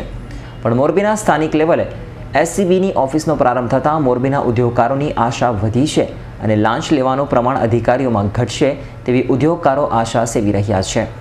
આજે મોરબીના શંકર આશ્રમ પાસે શરૂ થયેલી SCBની આ ઓફિસના પ્રારંભના કાર્યક્રમમાં મોટી સંખ્યામાં અધિકારીઓ અને શહેરીજનો ઉપસ્થિત રહ્યા હતા અને જુદા જુદા સમાજના લોકોના આગેવાનો દ્વારા SCBના નિયામકનું સન્માન પણ કરવામાં આવ્યું હતું અને મોરબી પંથકમાં કરપ્શન ઘટશે તેવી લોકો આશા સેવી રહ્યા છે. એટલે આ મોરબી SCB પોલીસ સ્ટેશનના ઉદ્ઘાટન નિમિત્તે પ્રજા માટે હું આટલું જ કહેવા માંગુ છું કે કરપ્શનને લગતી કોઈ પણ તકલીફ હોય તો આ toll free number 1800-233-44444 10 digit number છે, અથવા તો 1064 એટલે 1064 આ 4 ડિજિટ નંબર છે. મોબાઈલ ફોનથી અથવા લેન્ડલાઇનથી ફોન કરીને SCBને લગતી કંઈ ઇન્ફોર્મેશન હોય, બાતમી હોય, કોઈ માહિતી પણ લેવાની હોય, અથવા તો કંઈ કન્ફ્યુઝન હોય, કોઈ પ્રોબ્લેમ હોય, કોઈ તકલીફ હોય તો એનું આ નિરાકરણ અને નિવારણ આ નંબરના માધ્યમથી થઈ શકશે. તો આ નંબરનો છૂટથી ઉપયોગ કરો અને કરપ્શનને લગતી કોઈ તકલીફ હોય તો આ નંબર ઉપર કહી શકો. મોરબીમાં ICDS દ્વારા રસોઈ શો યોજાયો હતો, જેમાં માતાઓને વિવિધ વાનગીઓ બનાવવાનું શીખવાડવામાં આવ્યું હતું. રાજ્યમાં કુપોષિત બાળકોનું પ્રમાણ ખૂબ જ વધારે છે અને મોરબી જિલ્લામાં પણ કુપોષિત બાળકોની સંખ્યા વધુ હોવાથી આંગણવાડી કેન્દ્ર દ્વારા સરકાર બાલભોગ આટાની સગવડ પૂરી પાડે છે. ત્યારે આ બાલભોગ આટામાંથી જે વિવિધ વાનગીઓ બનાવીને બાળકોને સ્વાદિષ્ટ ભોજન મળી રહે તે ઉપરાંત આ વાનગીઓમાંથી પૌષ્ટિક આહાર મળી રહે તે માટે નવતર પ્રયોગ હાથ ધરવામાં આવ્યો હતો. આજે યોજાયેલા રસોઈ શોમાં મોટી સંખ્યામાં માતાઓ અને આંગણવાડી બહેનોએ ઉપસ્થિત રહીને આ રસોઈ શો થકી વિવિધ વાનગીઓ બનાવવાનું શીખ્યા હતા. આ ગુજરાત સરકારશ્રી તરફથી કુપોષણ હટાવવા માટે થઈને જે કાર્યક્રમો હાલ અત્યારે ચાલુ છે અને એક ઝુંબેશ છે કુપોષણ અટકાવવાની, એ અંતર્ગત અમે મોરબી સિટી ગ્રુપમાં કપોરીવાડી આંગણવાડી કેન્દ્ર ઉપર આજે લાઈવ રસોઈ શો તેમજ વાનગી નિદર્શન રાખેલ છે. એમાં સરકારશ્રી તરફથી સુખડી, શીરો અને ઉપમા, સગર્ભા, ધાત્રી અને કિશોરીને જે સરકાર સુખડીનું 1 પેકેટ કિલોનું, શીરાના 3 પેકેટ 1.5 કિલોના, ઉપમાના 500 ગ્રામના 2 પેકેટ કિલો એમ કરીને કુલ 3.5 કિલો ઘરે પ્રીમિક્સ આપવામાં આવે છે. Ravi Motwani, S9 news, Morbi. Asiatic સિંહોના ઘર અને કેસર કેરીનો ગઢ ગણાતા ગીર પંથકની નવી ઓળખ કાજુની ખેતી બને તો નવાઈ નથી.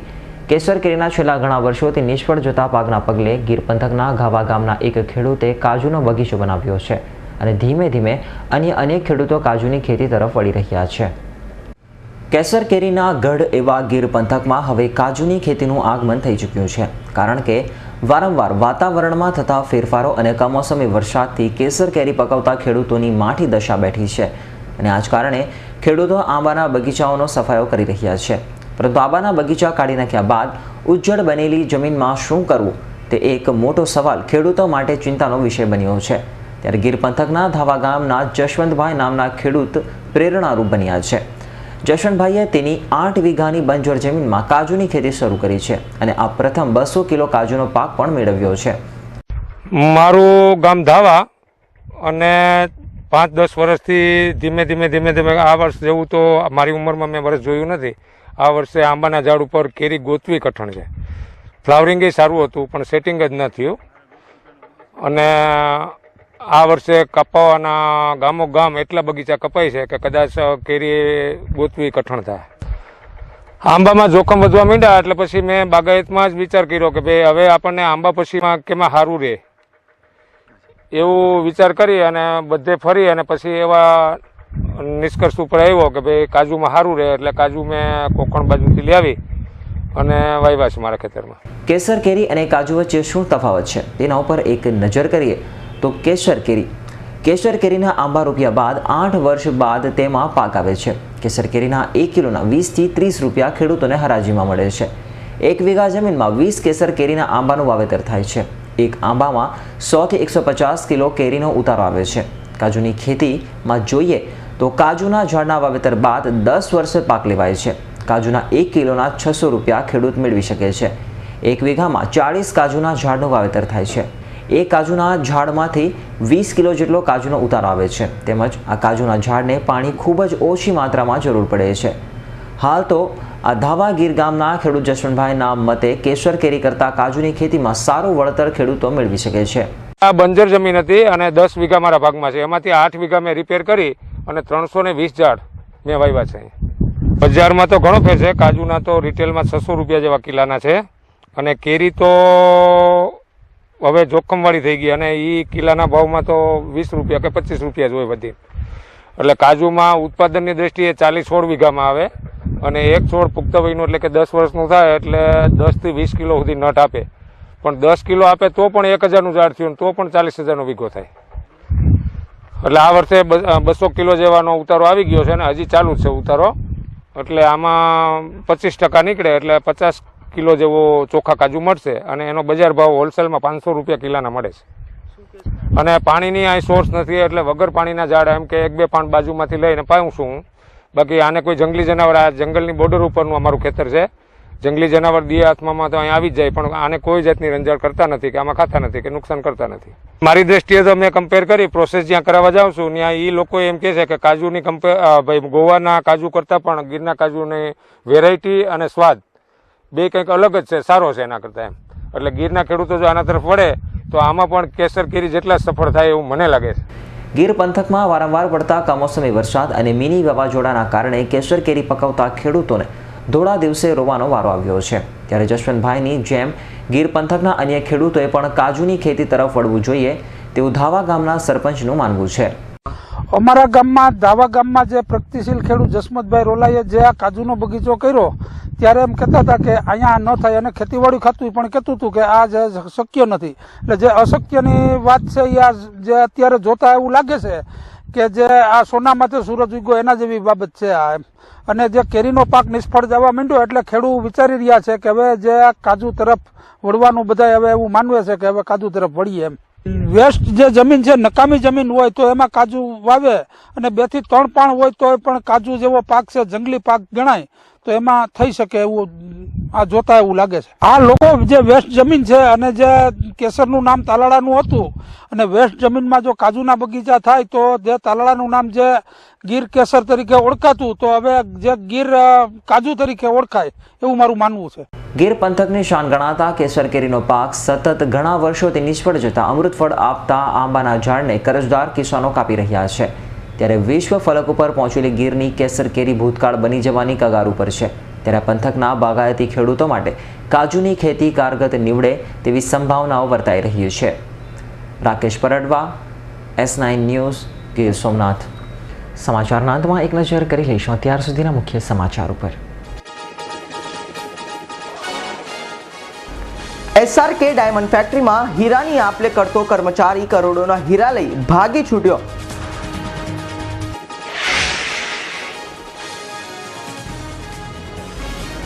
ઉધના ભાટેના નહેરમાં નહાવા પડેલા કિશોરનું ડૂબી જતા મોત.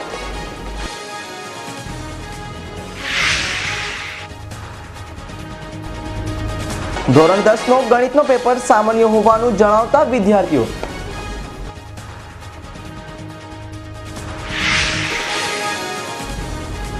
અલ્હાબાદમાં વકીલની પોલીસ દ્વારા કરાયેલ હત્યાના વિરોધમાં રાજ્યભરના વકીલો કામકાજથી અળગા રહ્યા.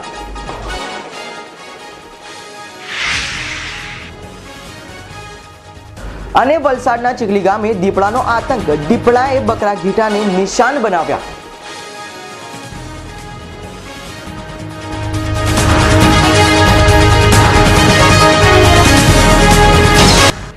તો આ હતા S9 ન્યૂઝના ત્યાર સુધીના મુખ્ય સમાચારો. અન્ય સમાચારો સાથે ફરી મળીશું. ત્યાં સુધી જોતા રહેશો S9 ન્યૂઝ.